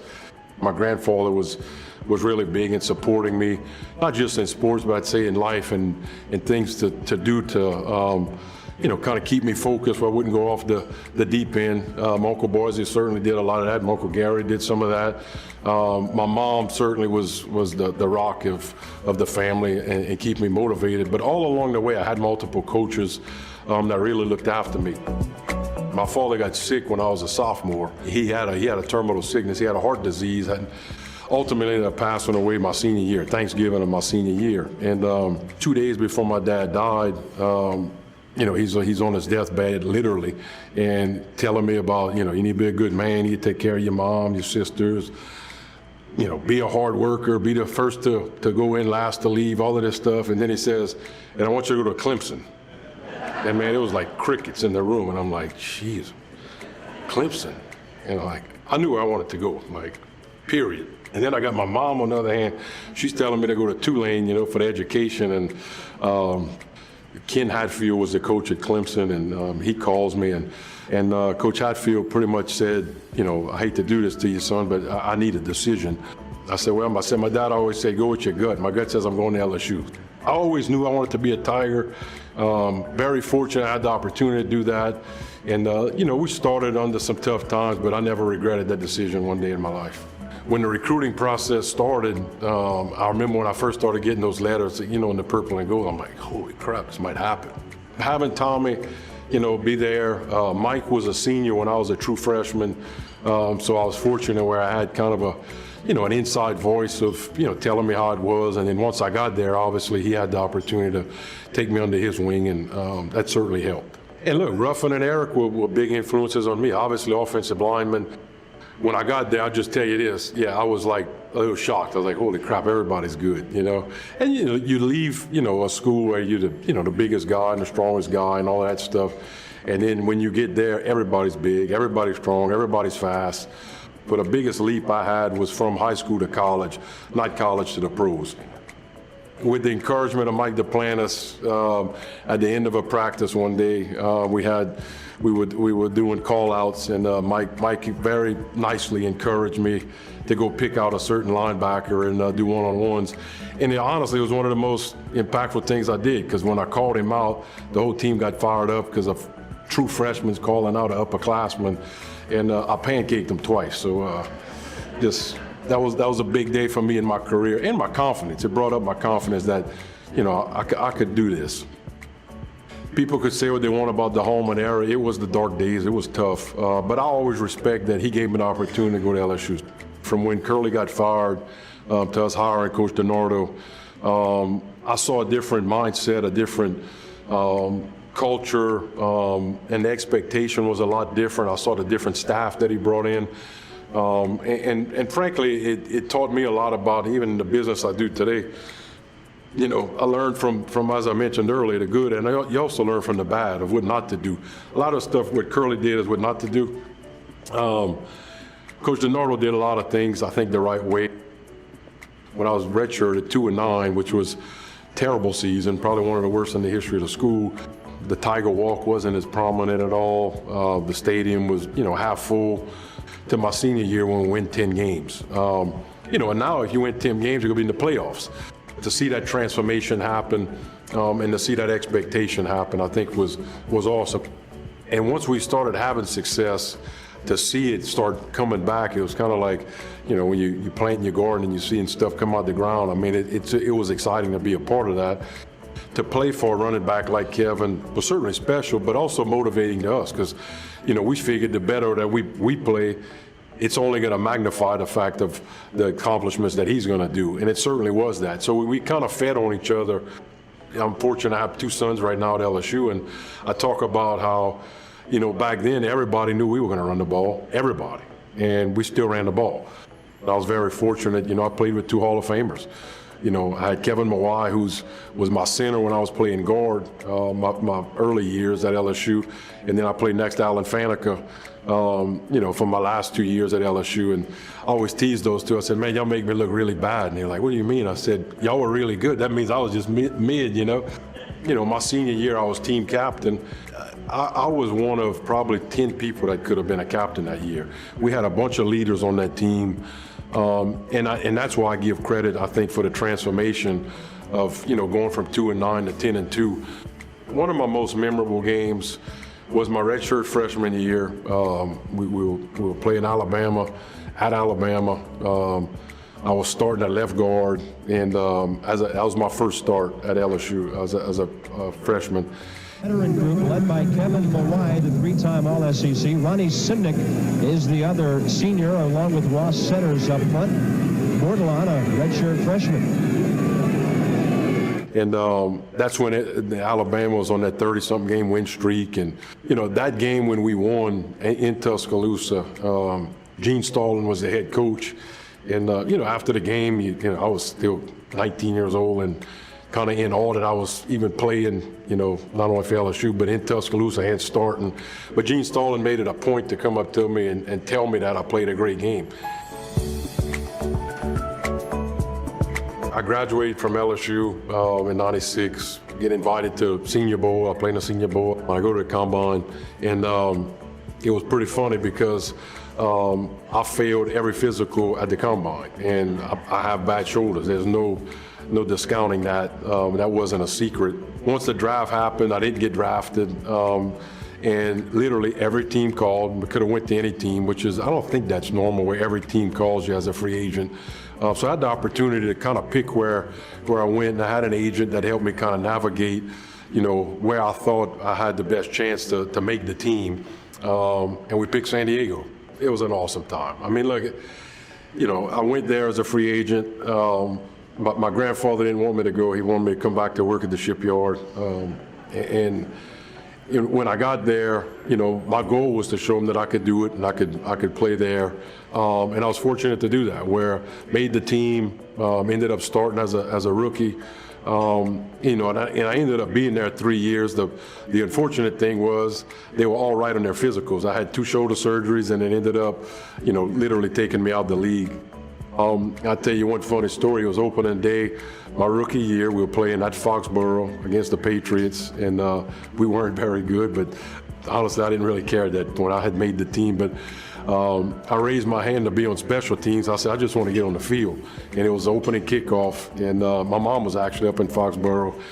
But they kicked the ball off, and I'm the fullback, and I'm watching on the monitor the ball in the air, and all of a sudden I said, oh crap, I said, I gotta go. So, and the next day in film, they made fun of me because I was literally kind of awestruck for a little while. But it was you know, the significance over the whole thing that, you know, I made it. I went and get some outside medical care from a non-team doctor that gave me some advice that, you know, if you tear this thing again, you know, you won't be able to lift up your kids and all of those things. And so when I toured the last time, I had just gotten married. My wife was living up in San Diego, and I called her from the locker room and I said, I'm done. It was tough to put it behind me, but I'm also one we move into the next thing, and so I knew at that point now I want to get my body ready for the rest of my life. And but walking away from sports is never easy. You know, signing with LSU was probably one of the biggest decisions of my life, and probably will be forever, for a lot of reasons. The friend group I have, the experiences I've had, the connections I've made, but that's where I met my wife. You know, been together over 30 years of dating and whatnot. She was 2 years younger than me. She's a Yankee from North Louisiana, so now she's a Cajun girl for sure. You know, I have 3 wonderful children. I have a daughter who's graduated from LSU. She's working up in D.C. right now, and obviously I have my 2 sons that are both at LSU. God, family, and LSU. I mean, it's like, that's what it is. And I look at, from a football standpoint and a sports standpoint, it means a lot. But I think from a state standpoint, and I look at that right now from a business side of it especially, it's kind of like the Saints. When LSU does good, the state's happy. I got happy employees, I got happy friends, I got common discussions you're having amongst, you know, strangers. It meant, and it still means a lot to me for a lot of different reasons. And my sons, you know, they were fortunate enough where they got recruited out of high school. But I was very clear with them. I didn't have an expectation that they had to go. And ultimately, they made the decision to stay at home, which made me very happy. But I would have been a supportive dad wherever they would have went. But putting on purple and gold wasn't hard for my wife and I. I'm not a screamer. I'm not a, you know, hollerer, or nor am I a talker. I'll sit there and I'll watch the game. Some people, you know, when we would ban them or at Edie White or Newman or wherever, you know, they would think I might be rude. I just wasn't talking because I was focused in on the game, and that's what I enjoyed doing. And some of the other things I was really enjoyed doing was watching film with my sons. You know, if they would have played quarterback, I probably couldn't have coached them too well, but they were playing offensive and defensive line. I had some experience on that. Football has evolved, there's no doubt. The complexity of offenses and defensive and schemes certainly have changed and come a long way along the years. But I still like, and I'm still an advocate, you got to run the football. I think you got to be able to take that pressure off the quarterback, you know, help bring the safeties in, and have respect of the running game is important. All of the highs and lows, that all adds to who you are. And I certainly, I take all of those in stride. And when stuff happens to me now, I don't let it get to me. I have gray hair now, but it's not because I'm stressed out. It's because I'm just getting older.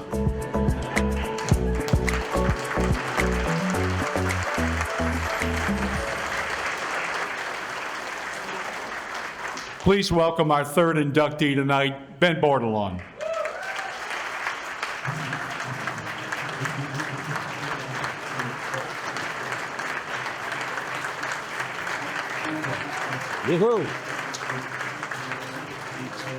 Thank you.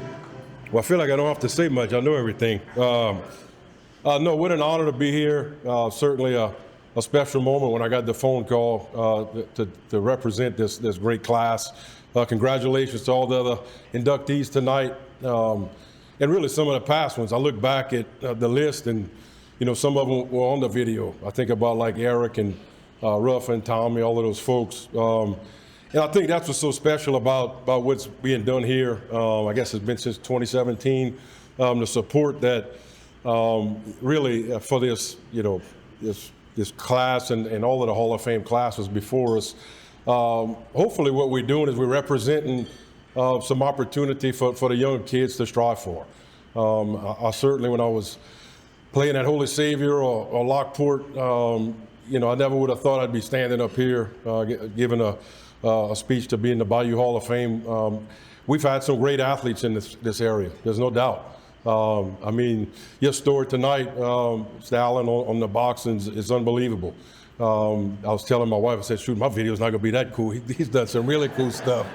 And it's really amazing to think that the Bayou region continues to do those things. And I think the more we could, you know, rally around our kids, teach them the importance of sports. Everybody that played sports has some story in their mind.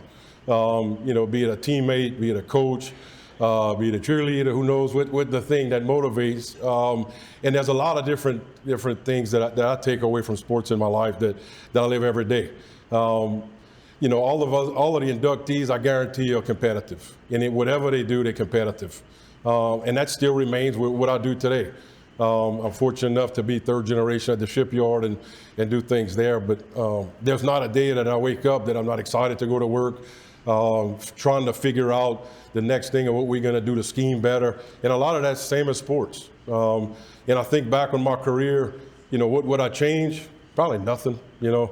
I've had 8 shoulder surgeries and hip replacements and all this other stuff that goes along with, you know, sports. And somebody asks, would you do it again? I'd say twice over. Absolutely, we would. And I think about, like, you know, Coach Groh, you know, people like that impact your life. Paul Petrie, Dennis Blanchard in junior high.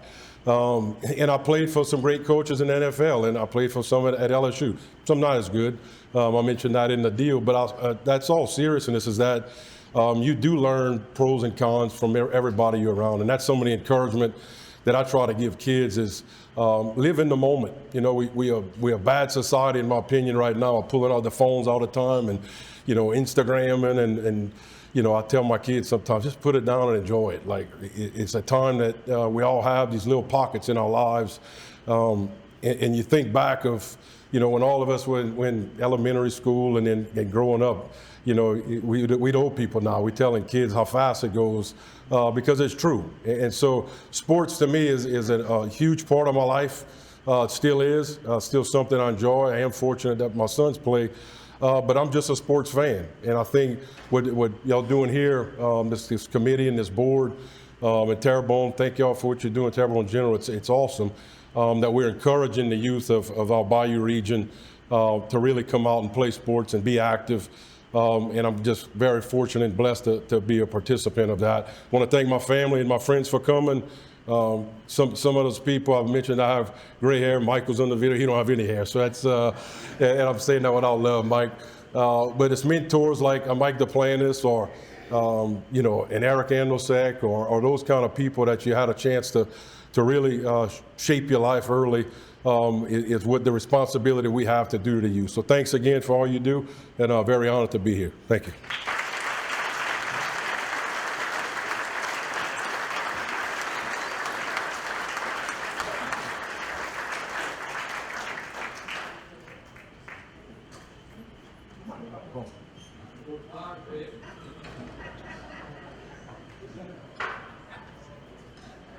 So Ben, first of all, congratulations. Thank you. What an honor. You're going to be in a room, you know everybody.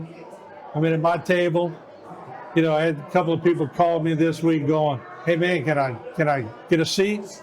Gordy Dove, O'Neal Mulbrew. A lot of people have followed your career. You've been a success everywhere you go. But I want to get to why we're here tonight. You excelled at your position. You're going to be honored tonight. We're going to talk a little bit about why. But when you're receiving that award tonight, what's it going to mean to you? Yeah, it's certainly a special night. You know, being a part of this class, I think is going to be, you know, for me, a really special event for me. And thinking about the past recipients that won it is great, but really, I think what it represents more is really what I'm most proud about, that we have people from the Bayou that have done great things in a multitude of different sports and represented our area and region phenomenally. And I was teasing my buddy Mike Duplantis earlier. I said, man, they must have run out of names as they call it me. But I'm really honored and to think that, you know, what we did way back in the late 80s and 90s is still remembered. And hopefully the things that we've done give possibly some motivation for some of these young kids that there is opportunity to do great things in sports right here in the Bayou area. All right. Everybody knows you went to Central Lafourche, you were a Trojan, and you were multiple all-district and all-state standout. Of course, before you signed to play with LSU, after you graduated from Central Lafourche, you became a starter for LSU multiple years, and the Tiger O-line, you played guard and tackle. Yep. So I would kind of venture to say to do that, you had to be pretty versatile. Where did you get that? When did you know that you were a pretty good athlete? That's a good question because, going back to Lockport Junior High when I first started playing football, because we didn't have tackle football earlier in junior high. And I just knew I wanted to play football. And fortunate enough, in 9th grade, we went undefeated, which was a big deal for us at Lockport Junior High. And coincidentally, this past season at Lockport Middle School went undefeated again, and they hadn't done that since I played, so I'm very proud of that group. But then going into Central, Coach Groh didn't let you know you were too good. He challenged you often and really kept pushing your limits to get better. But I'd say about my junior year, I started figuring out maybe I have a chance to play in college, and said a lot of prayers that hopefully I'd get the opportunity to play at LSU. But really, I guess about my junior year, I started figuring, I have a shot. I started getting recruited and having some versatility. You mentioned about playing guard and tackle. I just wanted to get on the field. And so if the coach would have said play center, I would have played center. But having that opportunity to play and start as a freshman at guard was great. And then when we got the new coaching staff with DiNardo, he wanted me to play tackle. And I said, put me in coach. I'll play whatever's best for the team. So it was fun. Coach Groh, such a legend. And because you had a coach like that, how was he able to instill in y'all kind of a knowledge that you took with you to LSU? Because he knew what the next level was all about, of course. He did. What did he mean as a coach to you? Yeah, it was big. I mean, for a lot of reasons. Coach Groh played. I mean, so I had that respect right away. And he knew offensive line play, which was great. I'm not going to say he was the best technician coach on every single thing, and I'm saying that in a positive way because where he may have lacked in some of that, what he taught on the other side of it was huge. And a lot of that was mental toughness. There was times, I'd be at LSU or in San Diego, it would be a tough time, and, I would think back that Coach Groh put us through harder than this. And those early values that he instilled in us, it's still with me today. So he was a big part of, the success of not only my football life, but really my career. Mm-hmm. When you went out in Tiger Stadium, first time, going through the tunnel, you come out, describe that for me. Yeah, it's tough to describe. I mean, I'm fortunate I have my two sons there now, and they have an opportunity to do it, but they kind of said the same thing. Dad, you've been telling us our whole life how great it is, but to actually do it was phenomenal. And then knowing that you were going to play and start and all of those things, you kind of felt the load almost of the state on you because everybody loves LSU football in Louisiana, most everybody, and having that privilege to actually play for LSU and represent your state, it's an indescribable moment for me that I still get goosebumps when they come out. How much did the athletics contribute? Your family has a history of success, so you got a double whammy in your life. Of course, you got to see it from all sides of business. You got to see it from your dad, your grandpa, your parent, everybody. But athletics sort of refines that and puts it all into a capsule. You've had a pretty good teacher on multiple avenues, haven't you? Yeah, I've been fortunate to have a lot of good leaders in my life. My grandfather was one. My dad was one, my Uncle Boise, my parent, my Uncle Gary, Otto Candies. I could go through a bunch of people that had an impact. Coach Groh was certainly one of the big ones for me. But that sports, the teamwork, the work ethic, and when you work hard and then you see success, then it's not by accident. And so that carries over certainly in life and in the business where I am today, where getting up early counts, working late counts, building a great team around you counts, all of those things that to me are the remnants of a great team certainly apply to business. And I think about it every day and all of those different people. And I've had good coaches and I've had bad ones. I've learned from all of them. Yeah. Sometimes what not to do. All right, I know Stan's going to have his own thing, but you got the block for Kevin Falk.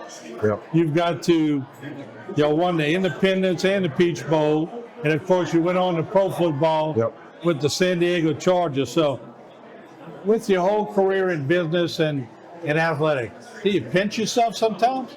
Yeah, I certainly think I'm blessed. Not everybody has that opportunity to do that. And, from my mom, from my grandfather, all of them said enjoy the moment. And I use that today about there's points in time in your life that go by real fast. And I think about, middle school, high school, college, pros, newlyweds, starting at the shipyard, and all the way through life. I'm one that captures the moment in my head and enjoys it really for what it is today. And just every day I wake up knowing that I'm blessed, and big responsibility for us to, pass that on and do good things for other people. You might be the only inductee tonight that had supper with the president. Yeah, a few times. Yeah. Yeah, and look, I think that's all a part of the Bayou region. When we get around, politicians and world leaders and whatnot, we're not intimidated by anything, because I think some of that's our culture. We're true to who we are. We well rooted in our good hard work, and we know our business, and we love to have good times. But at the end of the day, this is a good culture down here that I'm certainly proud to be a part of. Ben, congratulations. Thank you. Appreciate and it. Look forward to seeing you get your award tonight. Thank you. Thank you very much. Ben. All right. Stay tuned for more Bayou Time Sports, brought to you by Terrible General Health System, Community Sports Institute, Barker Honda, and Barker Kia. Next up, the video for our fourth inductee tonight.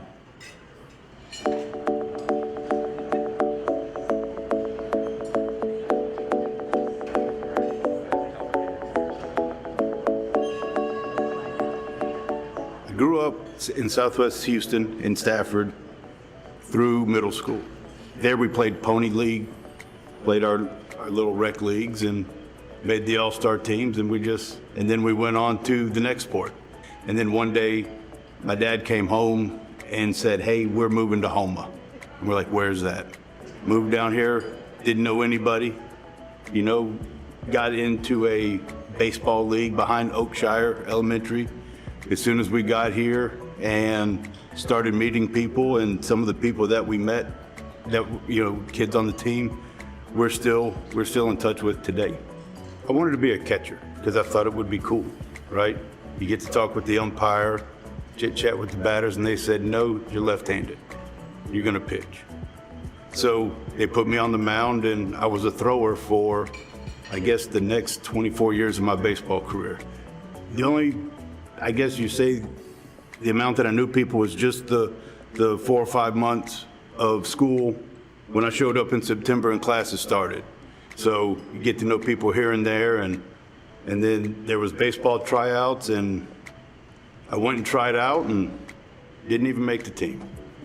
I guess it all came down to not throwing enough strikes. I saw him when he was 14 pitching in Babe Ruth baseball, and I was like, man, this kid can throw.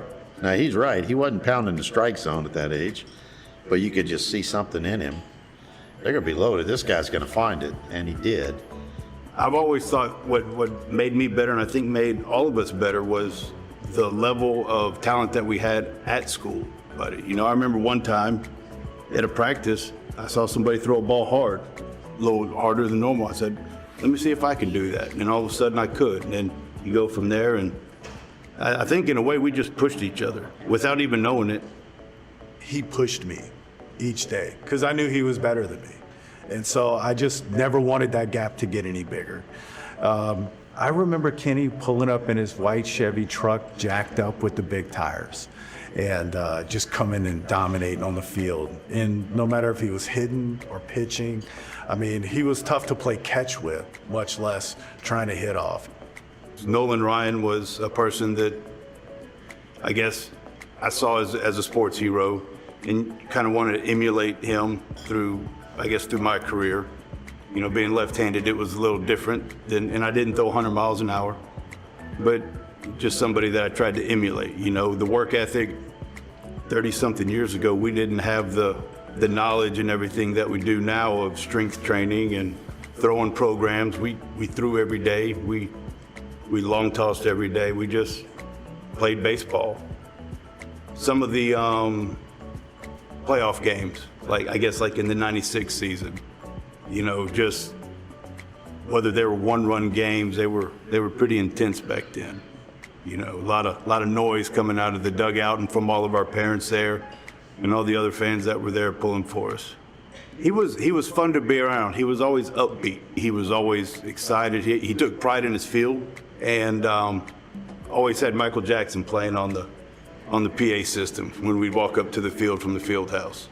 I graduated at 17, so I still had that year of eligibility for American Legion. And I think it was actually Chad Belanger who I was talking to one day. He's like, why not go play? Go have fun one more year before the daily grind, as they call it now, of college baseball takes over. Just go back and have fun. And I did, and I don't know what I hit. It almost felt cartoonish, that season I had that year.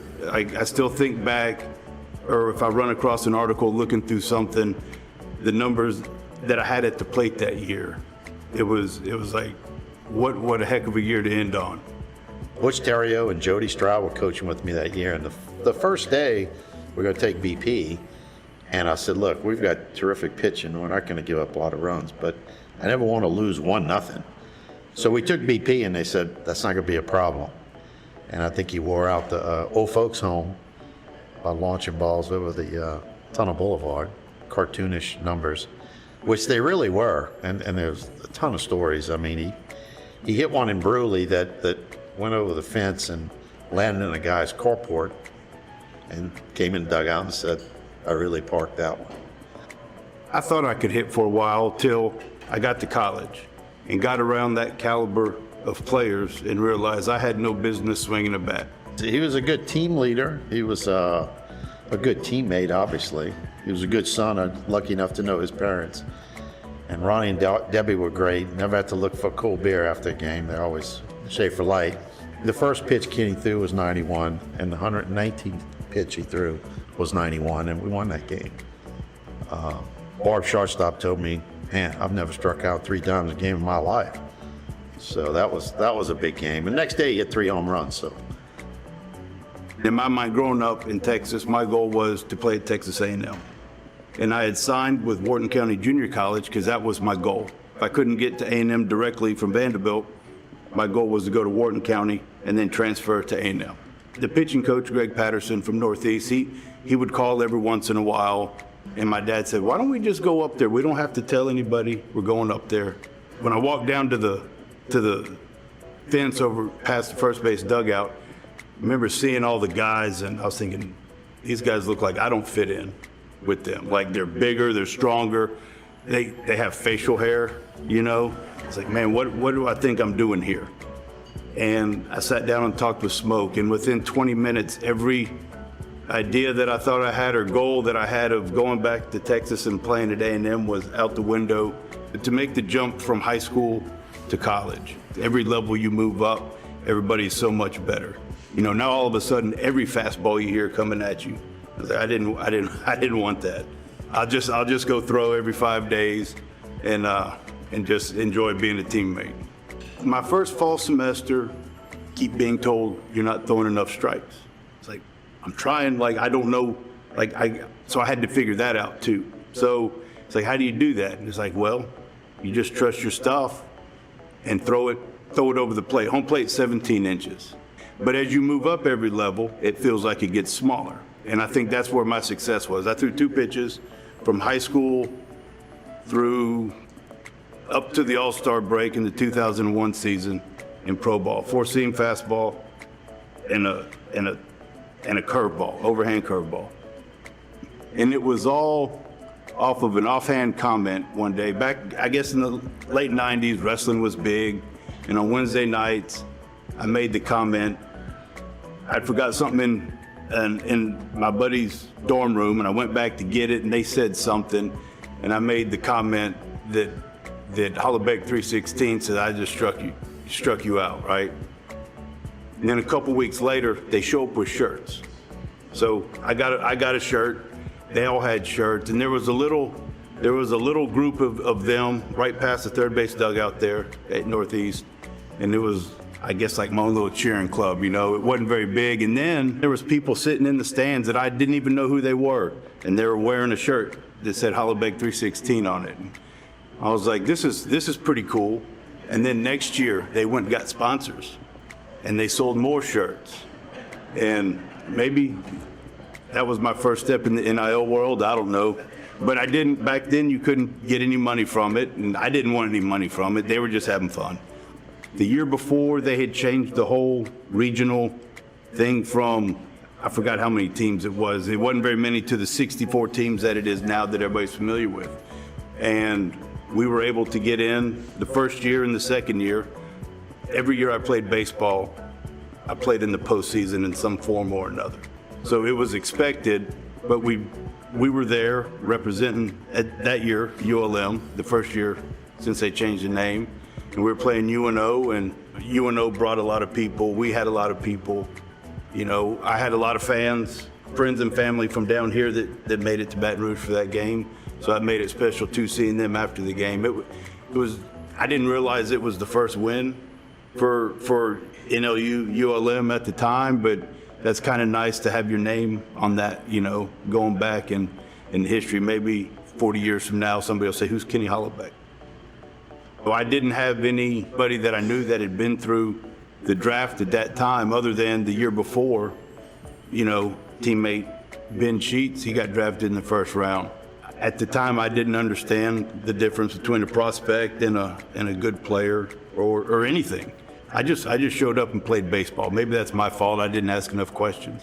You know, I'll sign for a six-pack and a hot dog and a plane ticket. I didn't care. But it wound up being in the 9th round. I got a phone call. Hey, Kenny, we drafted you. I got drafted by the Twins in the 9th round in 2000.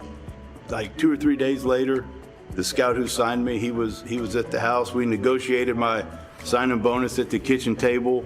And I think a week later, I was in Fort Myers. I guess because of my age coming from college, I went to the short season Appalachian League with the Elizabethan Twins. It was fun at the time. You know, you got to play baseball every day. I knew I was done. I didn't want to play anymore. In spring training of 05, I was walking up to the field, and the Rangers minor league pitching coordinator said, hey, he stopped me before I got in the clubhouse. He said, hey, they want to talk to you. I was like, oh, okay, cool. He goes, not that kind of talk. I was like, oh, okay. This is my second time of being released, after being released from the Twins, and then the Rangers picked me up and brought me back to spring training. I was like, you know what, I'm done. I just found out my wife was pregnant with our daughter. I was like, you know what, I'm done. Didn't work out. There was a couple reasons why it didn't work out, but and some of them I couldn't control, and that's fine. That's part of life, part of baseball. I had a call while I was waiting for the hotel shuttle to bring me to the airport to play again in the independent league. I was like, I'm done. Through some friends of ours, she was at school at Northeast. They introduced us once in college, and I had somewhere else to be, and she didn't have much time for me either. They took it upon themselves to invite my wife Micah over and try one more time, and that time it worked. My daughter Riley, she's 20. She's in college at Louisiana Tech studying kinesiology, and then she'll be entering medical school to be a PA. That's her goal, to be a PA. And then my son Lane, he's 16.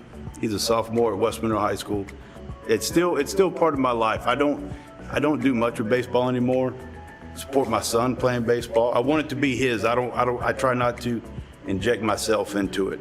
I try my best to watch my son play like I think my dad watched me play. My parents. They always got me where I needed to be. They got me the extra help, the lessons, got me to those. They were at every game. My last year in college, they were at every weekend series, whether it was in San Marcos, Texas, or anywhere across, Nichols or wherever we played. Now, I guess for the last going on 21 years, I work for Halliburton offshore in the cementing department. I supervise foam cement jobs. Like with that, when I was told that I was being inducted into the Hall of Fame. So it was kind of, I guess, to me, a testament of what they brought in, what Smoke and the coaches brought in at that time when he was there. To go back and change one thing, I don't think that I would. I think it all happened the way it was supposed to. To say I would go back and change it, I think would be foolish. Everything happens for a reason, and for whatever reason. I wouldn't have met my wife if I wouldn't have gone up there. It worked out the way it should.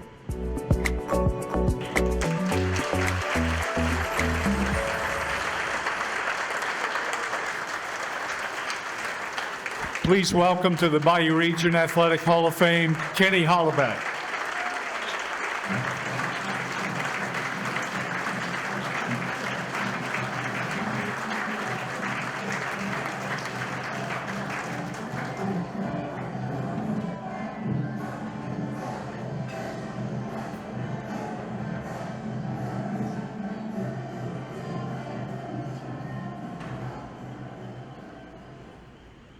If you would have told me 30 years ago that you would be, I guess, listed with the caliber of people that are here tonight being inducted, or the ones that have been in the past, I would probably laughed, honestly. I said, I don't believe you.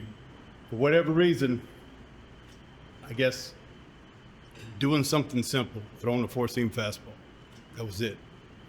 It was a little different than most, but it got me to a lot of places that I would have never been able to get to any other way. I guess the most important thing is thanking people. You know, the coaches, Coach Buck, Coach Forshag, Coach Ed, also to extra thanks for helping get the teammates together. You know, that's awesome, seeing those guys show up too. Along with Coach Ed, Coach Butch, Terrio, and Jody Stroud that year. That was one of the funnest years overall in '97. I guess it would be fun if you had those kind of numbers, right? I went ahead and stopped because that was so good. You couldn't reproduce that. I guess through all of this, you always get put in contact with people. So my first year of American Legion, played for Coach Harold Haydell. Me and him share this Hall of Fame. And then at the same time, Coach Mike Thompson, we share the ULM Hall of Fame, just like with Dalton. Maybe we can go for a third one, you know, together, share it. But overall, the big thing is just thanks, because without the former teammates back there doing their job, which made my job simple, like Brandon said. All I had to do was throw strikes. And as you heard from the video, I had a lot of trouble throwing strikes. You know, I had a scout in pro ball one day. He said, "You were effectively wild today." And I thought that's a perfect description of my baseball career on the mound. Effectively wild. But I'll keep it short and sweet. Once again, first of all, got to make sure I said it in the video, but thanks most importantly to my parents, like I said, for getting me where I needed to be. Whether it was baseball practice before I could drive, or pitching lessons, hitting lessons, stuff like that. Now I'm getting my children where they need to be. It's just a big life cycle that I learned so that I could pass on to them, and hopefully I'm doing it right so that they pass it on to their kids. Once again, just thanks to everyone, and congratulations to everybody who's been inducted previous to this and this class too. I think, and as Brandon said, how cool is that? You get to go in with a teammate. That's pretty awesome. So thank y'all again. I appreciate it.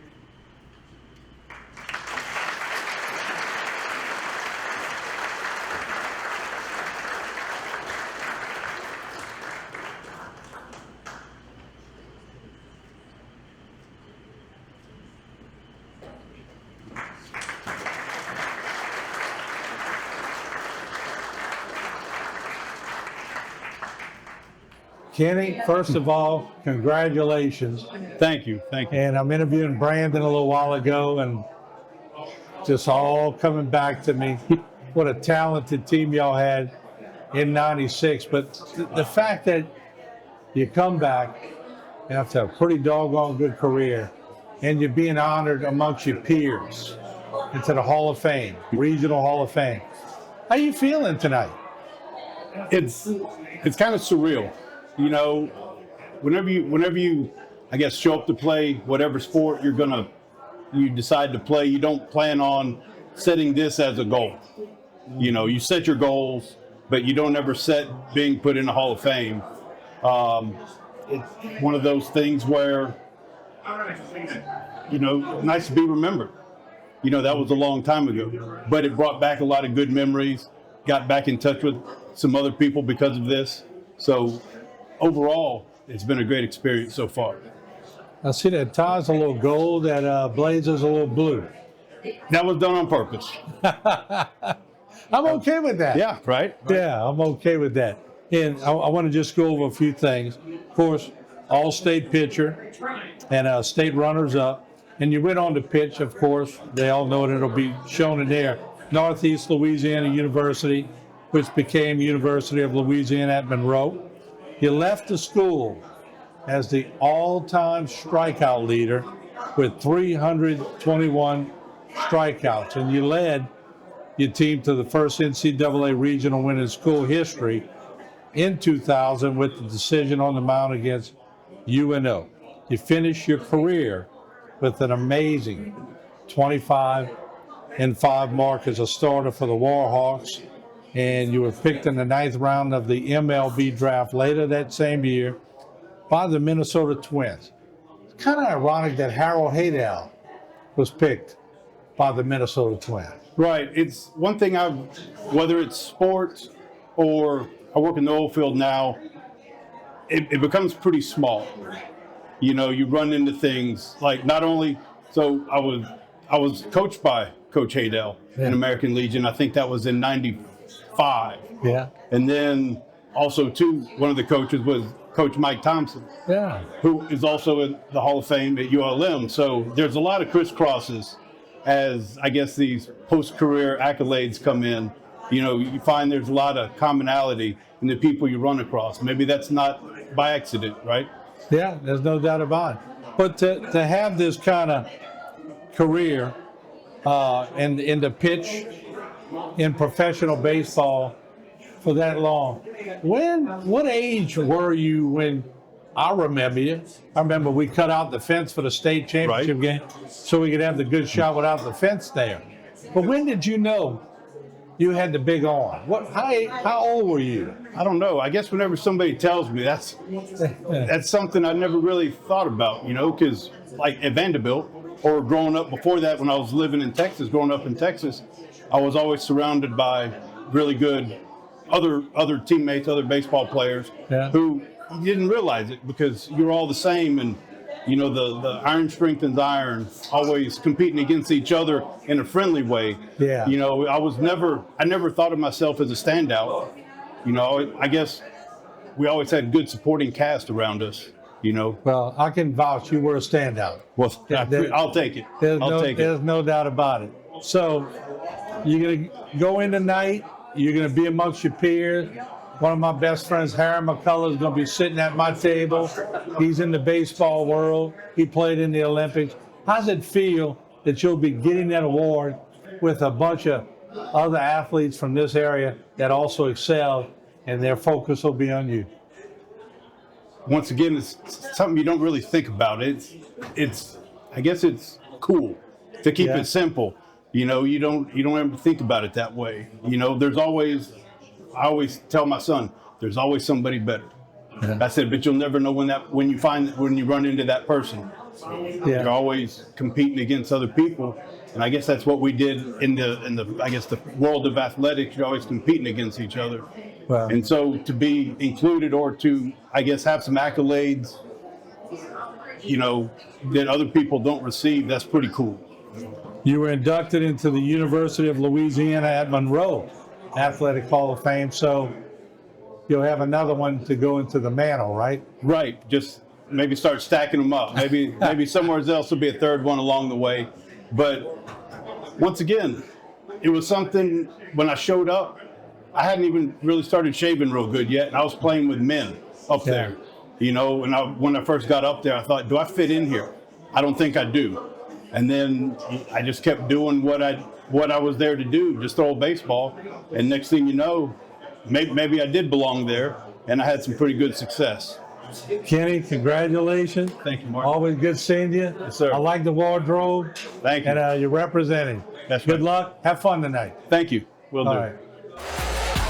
Stay tuned for more Bayou Time Sports, brought to you by Terrebonne General Health System, Community Sports Institute, Barker Honda, and Barker Kia. Here's our video for tonight's 5th inductee.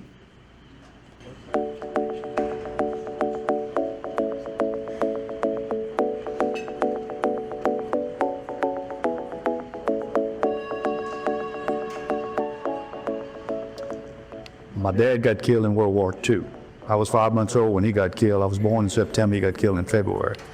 Got killed in the Philippines on Luzon, and is buried on Manila, in the National Cemetery there in Manila. After he got killed, my mom and I moved back with her parents, and Mama was one of 12 kids. There was 8 boys and 4 girls. So even though I was the only child, I kind of grew up with her younger siblings, and kind of like brothers and sisters more than aunts and uncles. And a lot of my uncles were farmers, rice farmers. So I'd work on the farm during the summertime with those guys, and $5 a day from sun up to sundown. You know, thought we had a bunch of money, but it was enough money to buy a baseball glove or a bat or whatever, you know. And went to high school at St. Francis in Iota, graduated there. In Iota, we didn't have summer baseball. I would go to Crowley and play. Bigelow giving me a car so that I would have a way to get back and forth to practice and ball games at the Crowley. Kind of unheard of, really. I'm 15, 16 years old. They give me a damn car. Graduated from USL in '66. After I got out of USL, I thought I knew a lot about football, so I went back to St. Francis as a head football coach. One of my buddies and I graduated together at USL. He came on as an assistant with me, and he was our track coach, and I was the head basketball and head football coach. That's the only 3 sports we had at that time. But we weren't very good. We didn't have very many kids out for football. We played Lake Arthur one night, and I believe they beat us 89-0, and couldn't wait for basketball season to get started. Stayed there for a year, and the school closed down. And one of my uncles said, look, this school's been in operation for 100 years. You come to work 1 year and you shut the place down. What's the deal? But what was happening in that area, they were consolidating 3 small Catholic schools, St. Francis of Iota, St. Joseph of Rain, and St. Michael's of Crowley. And they formed those 3 schools into one school, Notre Dame of Acadia Parish.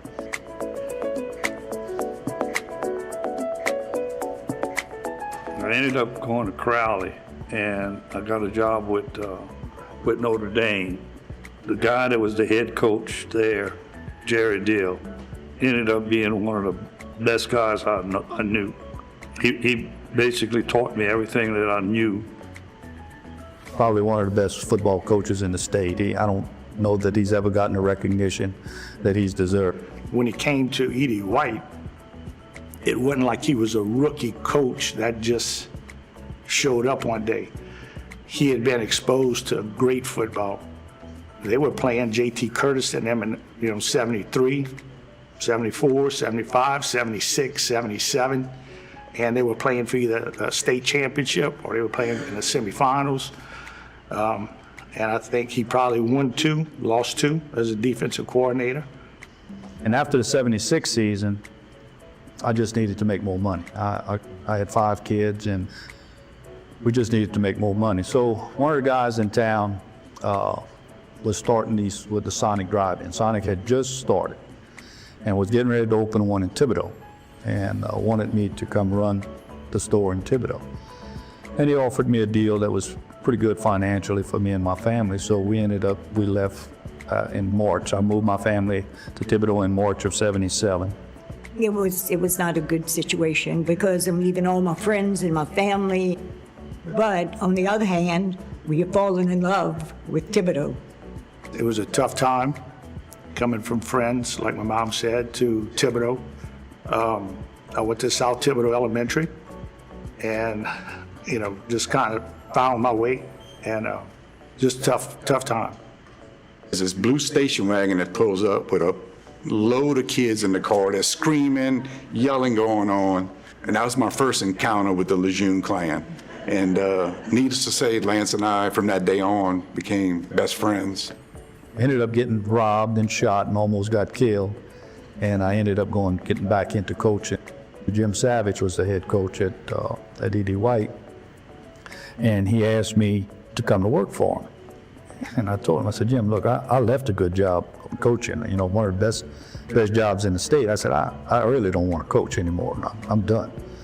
Well, I got shot and kind of slacked off a little bit on working at night, and I ended up going to talk to Savage, and the job was still open as defensive coordinator for him. So I cut the deal with the owners of the business and with the school that I could maybe do both. I could leave school and go help my wife run the store during the lunch run, and then go back to school and coach in the afternoons. And Boyd Hebert was working for Coach Savage, and he came by the Sonic one day during the summer, and he said, man, you hear about Coach Savage? I said, no, I sure hadn't, but I've been making hamburgers. He said, he left. I said, what you mean he left? He said, he's gone. And I wasn't looking for a head job, never did look for a head job. But I said, to protect myself, I said, maybe I better throw my hat in the ring. So they hired Preston, and then the offensive coordinator left, 2 assistants left, the head coach left. So I became friends with Preston pretty quick because our coaching staff consisted of Preston, me, and Eddie Cole. But somewhere in August, Brother Xavier Werner, who hired Preston, sat Preston down, myself, and Eddie Cole, and he said, okay, here's the deal. Eddie, you're the athletic director, and you got track and cross country. Preston, you're the head football coach. Boyd, you're the offensive coordinator and head baseball coach. Boyd and I hit it off from the get-go. He and I was real close friends through the years. Well, I think Preston quickly drew respect from the players, the few coaches that we had, from the community. There was nobody that was going to outwork us. We weren't expected to win that year. We didn't have a whole lot of good athletes on the team. And I'll never forget the first scrimmage that we were going to play in Baton Rouge before the season started. We went to play St. Amant, who was a 4A school at the time. That was the biggest classification. And Woodlawn was a AAA team. And we walked off the bus, and their team was laughing at us because we were so small. And Coach Lejeune settled us down before the scrimmage. We were prepared, and I think we scored 5 touchdowns. They didn't cross the 50. We weren't worried about passing the ball. We wanted to run the ball, control the clock, and play great defense. That's what we did. He didn't understand math. And when I say math, is like he thought 165-pound right guard was the equivalent of a 270-pound All-State nose guard. But he believed that if you took the right steps and you were aggressive and you were coachable, you could block them. Because my senior year, we were 8-2, and we were not expected to do anything. That's all because of Coach. We were very disciplined on the offensive and defensive side. He brought in the offense that they used at Notre Dame with Crowley. First of all, we were the first game in the Dome ever. We played John Curtis in '81, and it was at 11 o'clock in the morning, and we were outside the 60-mile radius so we could sleep. So that night, Preston and I rooming together, we still watching reel-to-reel 8mm film. He's ready to go to bed, and it's about 10:30, 11 o'clock. He said, boy, go down the hall and see how the kids are doing, if everybody's sleeping or whatever. I said, sure, I'll do that, Coach. I walked down the hall, and it was mass chaos. Every room, people, they were yelling downstairs to the fans and all that. So I get back, and he says, well, what you think? I said, Coach, he's sound asleep. It's like a baby. He's sound asleep. Everybody's happy. They fumbled the ball early, and we went in and we kicked the field goal, make it 3-0. And then they ticked them off, and they ended up scoring 21. We can't stop JT. We get to the goal line, and we 3 downs, and we got to kick a field goal. They end up scoring 21 points in the first quarter. So I'm on the headset. I said, Coach, what you think? 84-12 if we're lucky. And then we came back and scored twice. 21-17, I guess it was. had a chance, and they intercepted and ran out the time.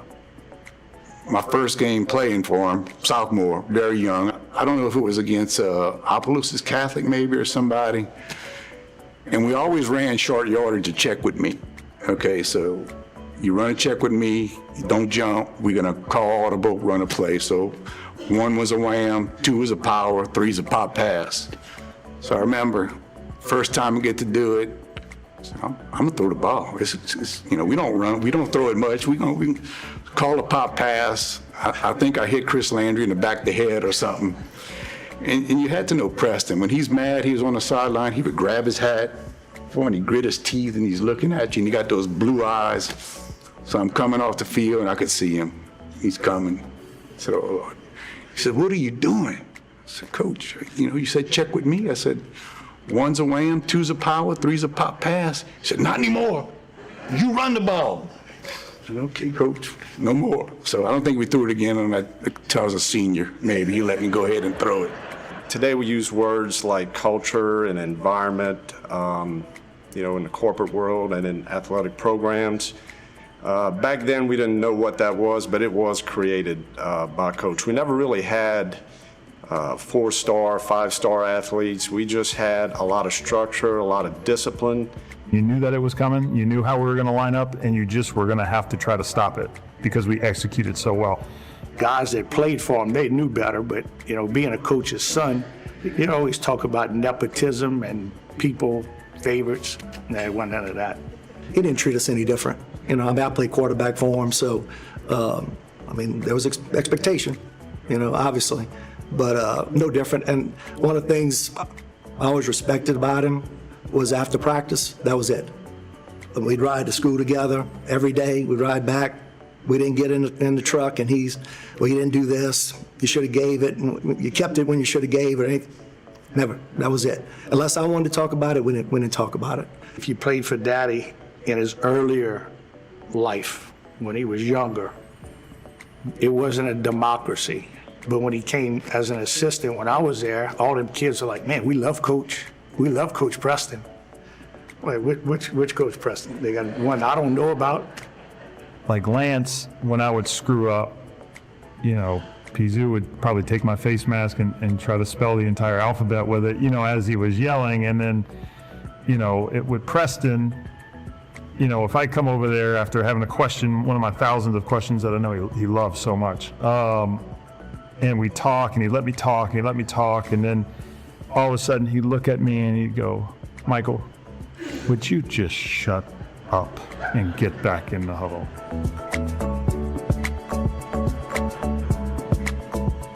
He told his buddies, he said, see that blonde down there? I'm gonna go ask her out. One of them said, she'll never go out with you. That's the joke. Well, he came and asked me out, and 62 years later, yeah, that's how we met. Married my high school sweetheart, Janelle. She worked, get me through college. You know, she was a coach's wife. I mean, she raised those kids and just supported everything that we ever did. I love the whole coaching life with the kids, yeah. She was a great mom. She was a great wife. She loved being a coach's wife. The family is so entrenched in Thibodeau now that, you know, it's been a huge blessing for Thibodeau, one, for Edie White. Coach had a high care factor. There's a saying, people don't care how much you know until they know how much you care. And I think we really felt that with Coach Lejeune. If he told you to go through a brick wall, you would, because you knew he cared. It was, if you're gonna do it, you're gonna do it right. And that's a common theme throughout his life. You don't beat the teams we were beating with the people he had, but doing it a different way. Every aspect of his life is like that. His marriage, his being a dad, his everything. He's the only man I knew who could make a whistle a language and a snap a language. Yeah, well, one thing about Coach Lejeune is, you know, his integrity. He never recruited players to come in. He played with who he had.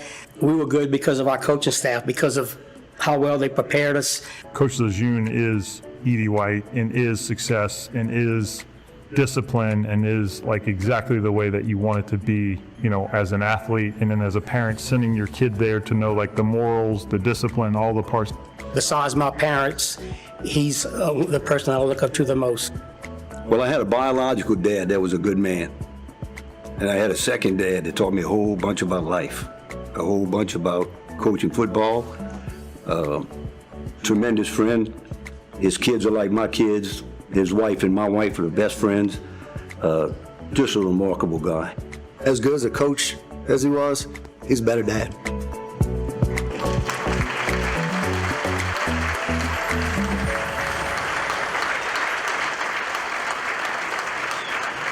Please welcome to the Hall of Fame, Coach Preston Lejeune.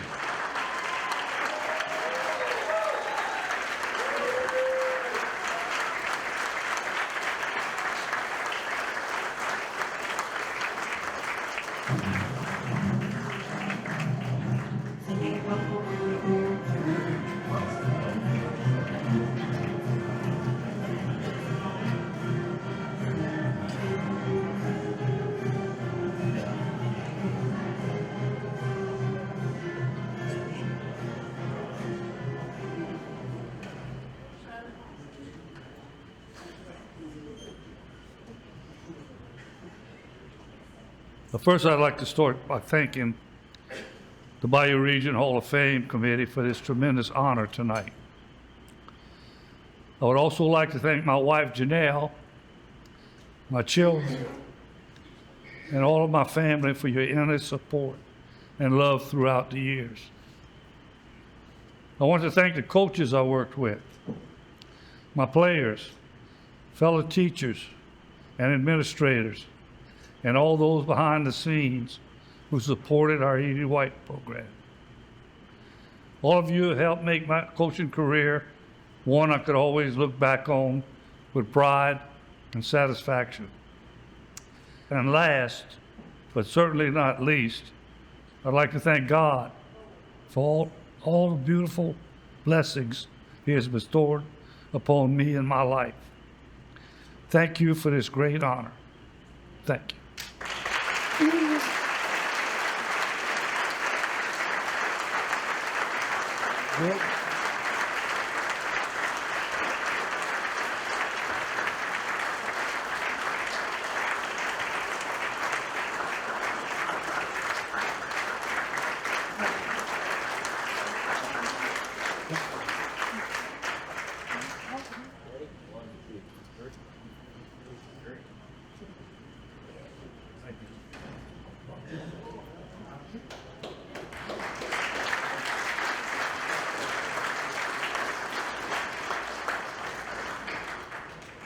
In this day and age, you'll appreciate this. A quick 20 seconds. I've heard a story by Coach Lejeune, and probably a little hyperbole in there, but I heard this for years in covering him and Edie White, that he would tell the parents before the season, if you have a problem with me, you come see me. If I hear it at Rouse's, at the barber shop, or anywhere else, then I got a problem with you. Thank you, Coach, for all you did. Coach, congratulations, Hall of Fame. And I remember covering your games way back. We'd go up there in the press box. We were young. You had darker hair and I had darker hair. But I always admired you for the way you handled your teams and the way you just, what you expected from your teams. Where'd you get that from? What got you involved in coaching? Did you always want to be a coach? Well, I'll tell you what, I grew up in Iola. And Tell me about your high school team. Tell me about the high school teams that you won. We were terrible. I don't think we won a game. But anyhow, in Iola, and then from Iola, we moved down to Crowley. Right.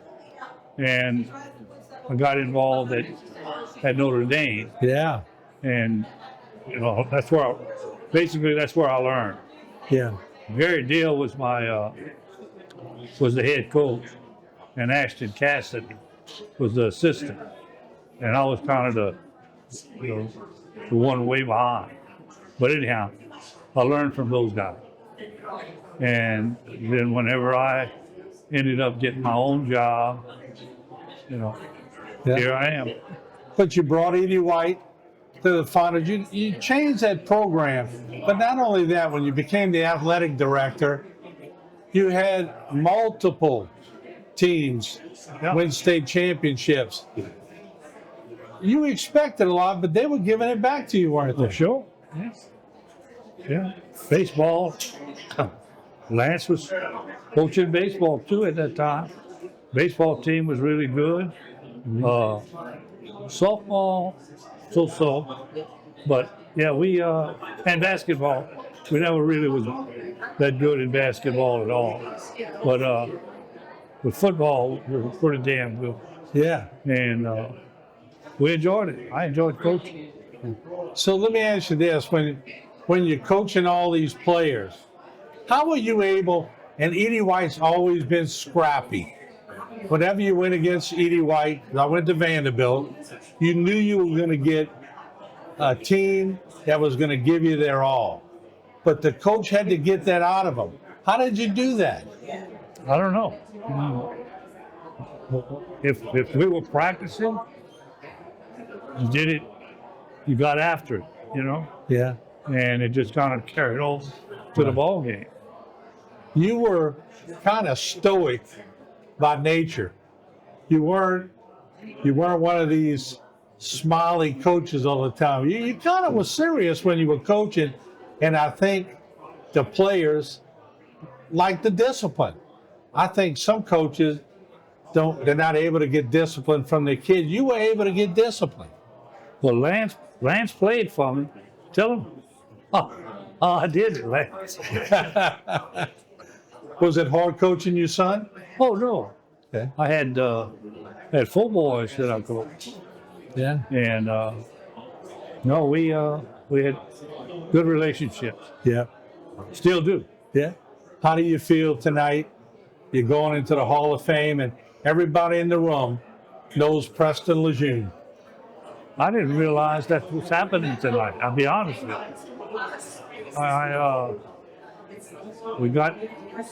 Lance came and picked us up, and we came down here, and I didn't know what the hell, whatever. Somebody said that before, and I didn't know that was happening. So anyhow, yeah, I mean, that's really nice. Yeah, well, you've earned it. I just want to say that you spent 35 plus years as a leader in the school's athletic department. You won 30 state titles in various sports during your tenure as athletic director. And in 2013, the school's gym was named in your honor. In 2016, you're inducted into the Edie White Catholic Hall of Fame. And tonight, you're getting inducted into another Hall of Fame. You gonna make room in the trophy case? Well, yeah. Oh, yeah. You're going to just scoop one over and put the other one right next to it. I sure didn't know that. We were doing that tonight. Yeah. Well, I didn't have a clue. Well, it's a good surprise. Yeah. Coach, congratulations. You've been a class act, and I appreciate the times I've been able to interview you and cover your games, and you've always been a class act, even to a reporter who went to Vanderbilt. That's a good trait to have. Man. Thank you, Coach. All right. Stay tuned for more Bayou Time Sports, brought to you by Terrible General Health System, Community Sports Institute, Barker Honda, and Barker Kia. Ladies and gentlemen, our final video of tonight.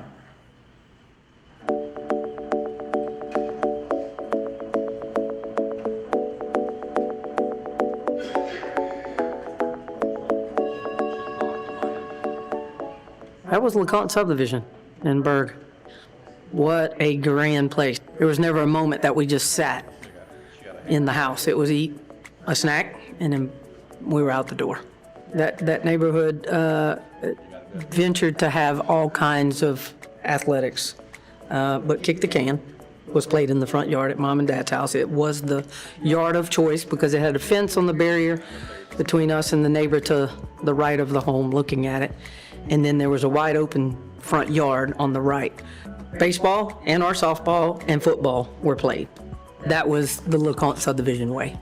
We definitely included everybody. There was nobody that was excluded. And there was always a game. It didn't matter, so we'd sub in if there were two, not enough on one side or the other. We were raised on a cattle farm. Although we lived in Berg, that farm was where my mom grew up down in Montague. And so we found our summers being filled, with activities that were involving baling hay, putting hay in a barn, going getting hay out of the barn. We had horses, we had other animals, 4-H animals growing up, so there was always a sense of something to do. Playing TPR, bitty basketball, playing on the Dixie Youth Baseball team, which I just happened to follow my dad, who was coaching with Mr. Ralph Trahan, a baseball team, and I tagged along enough that I happened to be there warming up 90% of the time just because I wanted to participate. And they were short a player for a game, and Mr. Ralph Trahan said, Wayne, Maria's on the roster. She has a jersey. We typically would not play her. We need her. So they put me in right field. One of the family members and mothers wanted to talk to Mr. Ralph, like why was it that this young lady had taken her son's spot? And so Mr. Ralph said, well, I'm going to explain it to you like this. There was a time when your son wasn't here, and Marie earned the spot that night, and she has earned it every other day since. They didn't throw the ball soft to me, and I didn't want them to, because when I kick back and make a hard throw at them, I think that told them I'm not afraid. Yeah, when I made the All-Star team, I think there was many of them that felt she earned the spot. If she had not earned it, then she wouldn't be here. And Gene Simmons, who I then obviously was the men's coach at Ellender, so he explained to me what he was training me for. Because we were on a completely different, separate side of the gym in Berg. Everybody else was on the other side. So then he explained it to me. So I worked hard. And of course, with his help and dedication, TPR Biddy basketball, one-on-one championship. And I think it's, that plaque's still somewhere. So when I did get to Ellender, in that he had coached me in basketball, he came up to me, Coach Simmons, in the hallway and said, hey, you want to play basketball here, right? Yeah, absolutely. Okay, and you want to play softball? Well, of course I do. All right, so I need you to try out for the volleyball team. I said, I don't know volleyball. I have never played volleyball. It's okay. They'll teach you. Coach Simmons had told me about her, that she was a real good athlete. And volleyball was new to all these girls. It wasn't just her, it was all of them. And she came out, and I could see the raw ability that she had. Her vertical was tremendous. She wasn't scared to hit the floor. She wasn't scared to try anything new. She loved new things. She was like a sponge. First day I come home, and he, being Coach D, is standing on a chair, and we're blocking, and he's hitting balls in my arms, and my arms were absolutely beet red. I told Mom, I said, I don't think this is what I want to do. She said, well, you've started it, so you have to finish it. And there was the end of history, because I never walked away from that court either. One of the most coachable players I've ever had. We've had our moments where I got on her pretty good, but she accepted it because she knew that if she just listened, let it go in one ear and out the other, that I was done. She knew how to handle me as well, and her parents were just unbelievable. And the understanding of the game became more of a, we got this. It took us time to figure, ourselves out. And then there was a controlled factor that made you feel like, we got this, and we never doubted it at that point. I think we started moving in a direction from, moving from junior high to high school, but that junior and senior year, by far, was putting that same core group of people together that felt just completely natural, of course. She was truly a team player.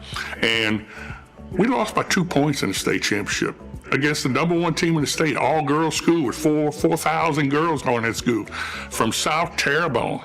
How does that happen? Now that I have moved on, I think it is all meant to happen just the way it was supposed to happen. I still wanted to win. I still want to win today. but that's not what the cards were. For her last 2 years, we were ranked either 1 or 2 in the state the whole year, both years. And so, but it's a tribute to her because she led the team. I always tell college coach, they call me up and say, Coach, we're coming to watch Marie. Okay, what's her number? And I said, don't worry about her number. Just come in the gym, you'll notice her right away. And when they'd walk in and they'd hear somebody hit the ball, and the ball goes kaboom, and it hits the floor, and it makes this loud noise, they knew right away, that's got to be Marie. When Marie would go to hit the ball, they'd park the seat. They just leave the court wide open. And if she hit it in the court, it was a point easy. It still was a wonderful experience for all of us. She was 5'7", and I knew that. Maybe we could fudge it to 5'8". We tried to fudge it to 5'10" because LSU and all of them are looking at her, and all they talk about is height all the time. But they don't, even today, they don't look at heart. The late Vivian Langley was the coach at Mississippi State. Recruited me very, very, very severe. And that story goes that we were playing softball in state, and I'm catching, so of course I have a mask on. And she's standing behind the plate, and Mom's in earshot, and she says, Albie, she can play softball too. It was the only SEC team at the time that still had softball.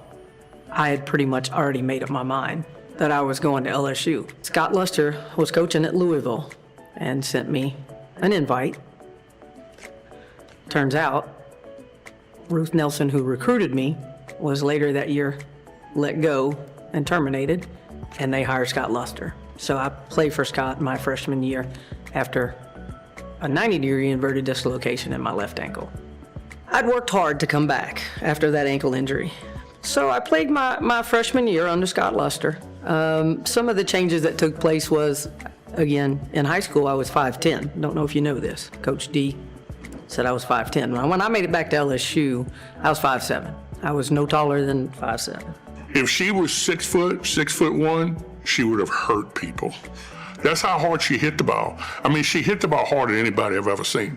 And I didn't have a gun back then to see how hard she hit, but if she hit it right at you, you knew it and you felt it. There was changes. I mean, the physical aspect of playing at a collegiate level, because it was a big thing.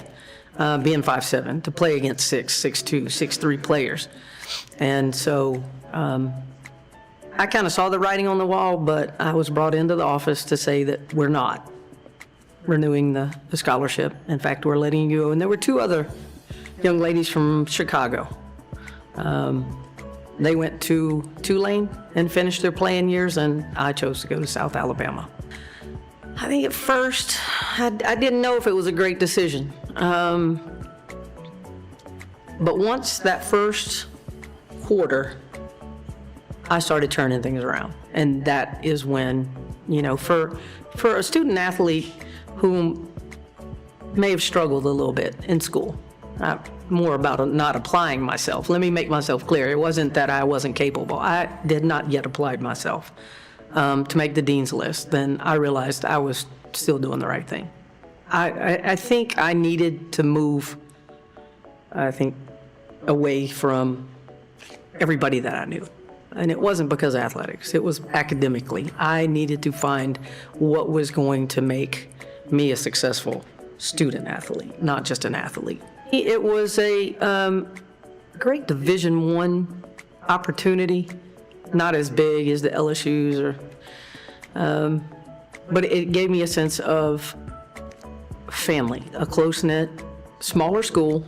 And again, the biggest thing is I went from a semester system to a quarter system, which from an academic standpoint was the best thing that could have happened for me. I fell in love with Mobile, became a part of another family, a work family basically. Outside of playing volleyball and sports, that was a big reason why I wanted to stay. After playing, I started officiating sports. That was the next avenue for me. Basketball and volleyball on the collegiate level. So I was doing some traveling, and with that, and it worked well with the part-time job I had at UPS at the time. So I spent 5 years as a part-time employee, finding other opportunities for officiating, and then I went into a full-time driving capacity for 5 years, and I had also been asked to go into a management role. So I found myself doing that. So I then took a promotion after 10 years as an hourly employee, and then spent the next 23 preload supervisor, on-road supervisor, so bouncing back and forth between the two. And then, yeah, it was my job to make sure that we trained on methods and safety and ran the business. I worked for UPS for 32 years. I was actually with a friend in Dixon, Tennessee, and I wasn't for sure that I was hearing what I was hearing. I think the biggest thing was the takeaway from that day, sitting on the porch. The induction date was going to be on the day of Dad's death, 9 years earlier. So it was a surreal moment in that it was such a tough day for all of us, but it came to be something that was more of a very positive thing for all of us. She was good at everything. She stood out in softball. She stood out in basketball. She was a tremendous tennis player. She could go throw the javelin and do all that stuff and excel at everything she did. Mom definitely has put all of her efforts into making sure all of her children, not just me, had opportunities that were beyond what maybe she and Dad had. You know, there's no way to describe anything other from my mother for all that she has done. She was the catalyst that kept everything moving and the motions going. Marie knew she was good, but she didn't act it. You know, she wasn't that type of player where I'm better than you, I'm better than everybody. She never showed that. There's so many opportunities for young athletes, female, and I speak on that terms, to have someone they can idolize. I mean, I idolize tennis players because that's what was available. Those were the female athletes that had made it, per se. Today, kids have way more opportunity. She could have did anything she chose. Most athletic female I've ever coached, and that's saying a lot because I have coached a lot of athletic and tremendous great athletes.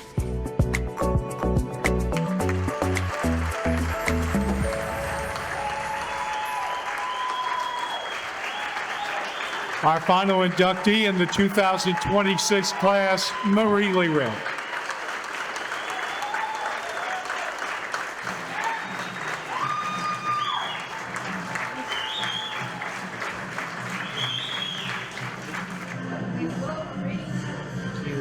Thank you.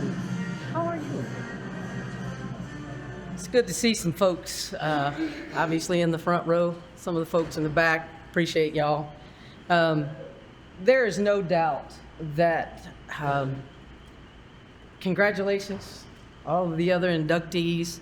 I am beyond thankful for this indelible honor.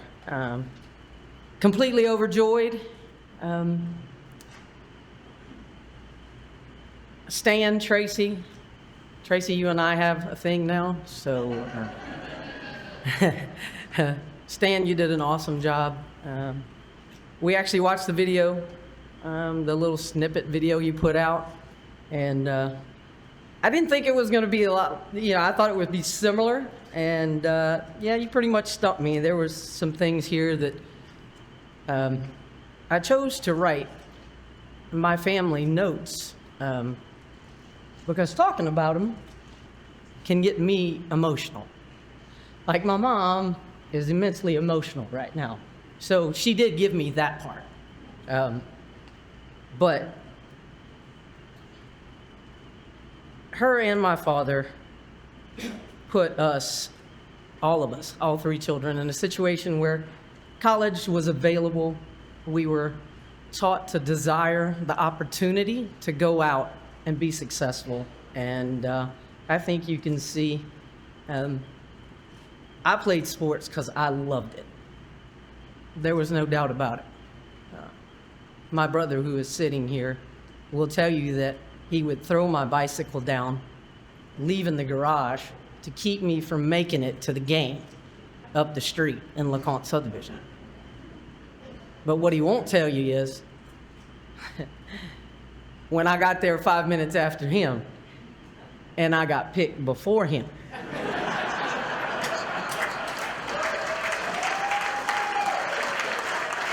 that made him mad. So who do you think he's gonna guard? Me, right? So we playing football, I'm on the line, well, the first thing he does is take me and throw me to the ground. But I still got up, chased him down. But those were moments growing up in my career, just opportunities. I was afforded a lot of opportunities in that I made sure I was in the right place. Like, I wouldn't be left behind. It talked about me following my father. I wanted those opportunities. Thrived for them, fought for them, and my family, my coaches, my friends, all of you who traveled today to get here, thank you, thank you. I got a lot of Mobile people here. I got people from Baton Rouge that came in that are really neighbors, but they're family. So many people to thank. My family flew in from Williamsburg, Virginia. But team sports, and I think I'll lead this into where I'll finish, was where I thrived. There was an opportunity when I was in junior high. I threw the discus and the shot put. So you heard a little bit about me playing tennis in high school. Well, I played softball my junior and senior year, but I played tennis my sophomore, junior, and senior year. Well, sports in the same season are tough. Well, I'm being asked by Francis Labatt if I could throw the discus and the shot put in the spring. And I looked at my mom and she says, you have to pick. You can't play three in the spring. You can't do tennis, you can't do softball and track and field. So it was people recognizing my talents and me inevitably never wanting to be satisfied. And like I said, UPS then became a family to me where the team concept continued. So I enjoyed that. After 32 years, some of the best years of my life as far as I was concerned. At 55, I retired. I'm very proud of that. Very proud of my parents for putting me in the right direction to be able to do that. I'm gonna leave y'all with this. I have three things that are near and dear to me. I will live, well lived, a life that offers me and people around me an opportunity. But in that day or that moment, I'm gonna find laughter, because right now I'm emotional. So that laughter is what got me through so many difficult situations, but last, the love of family, friends, and the people who held me up, carried me along, and put me in the right situations are those people that I will always appreciate and cherish. So thank you to the committee. I can't thank you enough, and I appreciate it. Sorry if I went over my 3 minutes because I worked real hard to stay under. Good night.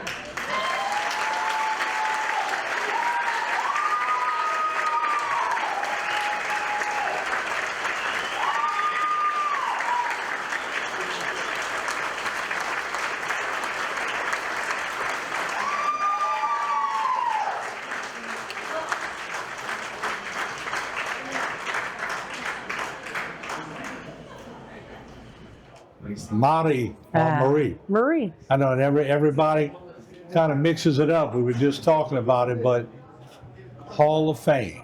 Wow. Amongst your peers in the area. How do you feel right now? It's an honor. Oh, overjoyed. You know, playing sports was just what I love to do. You never think that at the end of the day, or at the end of a career, that there would be an opportunity to be recognized, not only by your communities, but your families of universities that you played for, and knowing that for me, it's a team sport that I played. And in fact, I love team sports. It was those players, it wasn't just me, that made these things possible. Yeah. So I have a lot of thanks for those people who not only stood beside me, put their arm around me when the games weren't going well, but when we were playing well, what a joy. What a joy. All right, so I'm looking at this, and a lot of people would love to see this on a program. Okay. A lot of athletes. I haven't seen a lot of athletes who go up there that all district and all state performer in 4 sports: volleyball, basketball, softball, and tennis. And when you think about that, tennis is sort of the odd sport out, but it kind of tells me how versatile you were in adapting to whatever you decided to do. Where did you get that from? So my sophomore year at South Terrebonne, playing basketball, in practice, dislocated my left kneecap. So Mom took me to some very prestigious surgeons in New Orleans at Tulane and said, okay, what can we do? What does she need to do? And so I wasn't able to play softball my first year at South Terrebonne. So I picked up tennis. And I found that I had a love for just competing, playing a sport. They tried to get me to throw the discus in the shot put that year. And my mom's like, you got to stop. Enough's enough. I can't carry you to 5 different areas of the town. And pick one. It's basically what she said. Yeah. So, and somehow we made it work to play softball and tennis for my junior and senior year. Yeah. Yeah. So I played doubles primarily. But when did you know you were a pretty good athlete? Not a pretty good, a real good athlete. You know, I think growing up, I was always following. My father coached a little Dixie Youth baseball team, and I played some softball, but I was so drawn to just go with him everywhere he went. Yeah. And so, of course, I always brought a glove, and I got to practice. And so I found myself just wanting to be involved in whatever it was. Yeah. It didn't matter the sport. I mean, we played kick the can in the front yard, and that was competitive. Yeah. You know, so there was never a time that I didn't want to play. But to honestly tell you, I spoke about it even with Stan in the interview. When I was 12, I think the light of where and who I might be started coming to light. Gene Simmons, the late Gene Simmons, was asked to come and pick someone from the TPR All-Star team that year, and he picked me and said, we're going to train you to play this one-on-one tournament. Okay. So he literally tied my right hand behind my back and said, you're going to dribble with your left hand and only your left hand for the next 5 practices until you can dribble consistently as you do with your right hand. I wasn't happy with him, but in the end I understood. He was basically teaching me that to be the versatile player, you had to be able to go left and or right, because anybody who only does one can be defended so much easier than a person who could go left or right. So that year was a year that so many things came to light. The Dixie Youth All-Star team that I made. So yeah, I think at the age of 12, 13, things, and then I went into junior high. And that's where, again, Gene Simmons has got his arm around me walking down the hall because he's the men's basketball coach. Raymond Didier is the new volleyball, basketball, and softball coach for us in 7th and 8th grade. And he says to me, Gene says, hey, you want to play basketball and softball, right? Yeah, absolutely. He said, well, okay, if you want to play basketball and softball, you got to try out for volleyball too. I said, I don't know how to play volleyball. He said, he'll teach you, don't worry. So that's how my career started with volleyball. Wow. And I was fortunate enough, we all were, those of us who were 7th graders and started with Coach Steve, literally kept him for 5 years. And he basically moved with us to South and he saw it in you. As I look at this, I want to lead up to my next question because Miss Louisiana Volleyball in your senior year, National Prep All-American. You You went on to sign with LSU to play volleyball, where you lettered as a freshman for the SEC co-champs before transferring to the University of South Alabama. And in Mobile, you became a multi-season Sun Belt All-Conference team member, and in 1988, you were the conference's MVP. You were inducted into the University of South Alabama Athletic Hall of Fame in 2018. Same thing I asked Brandon a little while ago. You're going to have another Hall of Fame trophy tonight. You're going to put them side by side, or you're going to separate them a little bit so people ask questions? How does that make you feel that you've been able to accomplish not one Hall of Fame, two? There might be more, you just maybe didn't list them. There is the high school one.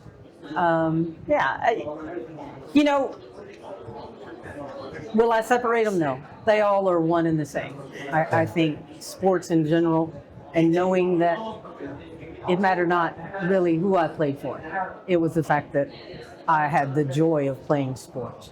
And there's no separation. It was the competitive part of moving from one level to the next level to the next. So, how are you going to feel tonight when they call your name? And look, in this room, we've had Super Bowl champions. We've had, you can go down the line. But there's Marie. Yes. I want to make sure I say it right, Marie. You're doing a great job. Your name is going to be called tonight. Yes. And to say that, Martin, as a female athlete, knowing that there were very few professionals in 1984, in the 80s when I was graduating, you had golf, you had tennis professionals. Looking to the opportunities that kids have, young women have today, beyond what was available. I mean, you played college athletics and you were forever driving, if your sport was an Olympic sport, to have that opportunity. It wasn't a reality, but my point is that today there are so many more opportunities for women. And to say, okay, give me 20 years back. You might be driving a Maserati today. Might be playing professional something. Yeah. For women. Yeah, absolutely. So, yeah, I think the culture of women's sports and how it has evolved has been so heartwarming. Love to go watch women's college sports. Season tickets to watch basketball. People ask, why don't you watch volleyball? I'm a lot like Coach D in that manner, in that it's got to be good volleyball. I'm not interested in watching. So, there is a lot for women today that I'm overjoyed with being able to watch. So, Hall of Fame. Hall of Fame. Marie, congratulations. Thank you, Martin. I look forward to seeing you receive your new award. Thank you. First of all, these incredible videos that you've seen tonight, put together by Stan and his gang over at the Media Center at the hospital, they are going to be available right after this on YouTube, so you can go look all of these up. Also, thanks so much to everybody in attendance. And you see the great Hall of Famers we've had here in the past few years, but there's a lot more to come. The committee has a list of a bunch that are going through every year, but if you see someone that you think is deserving of this honor, on the back of the program, they have the information on how to nominate someone for our Bayou Region Athletic Hall of Fame, so please take advantage of that. Would all of the inductees tonight please stop off outside here in the hall where you see the draping for pictures of all the honorees and your family and friends if you'd like, but please stop outside there. On behalf of everybody with the committee, the voters, Terrebonne General, everybody else, we really appreciate you coming here and sharing in this great evening. Thank you, God bless, and good night.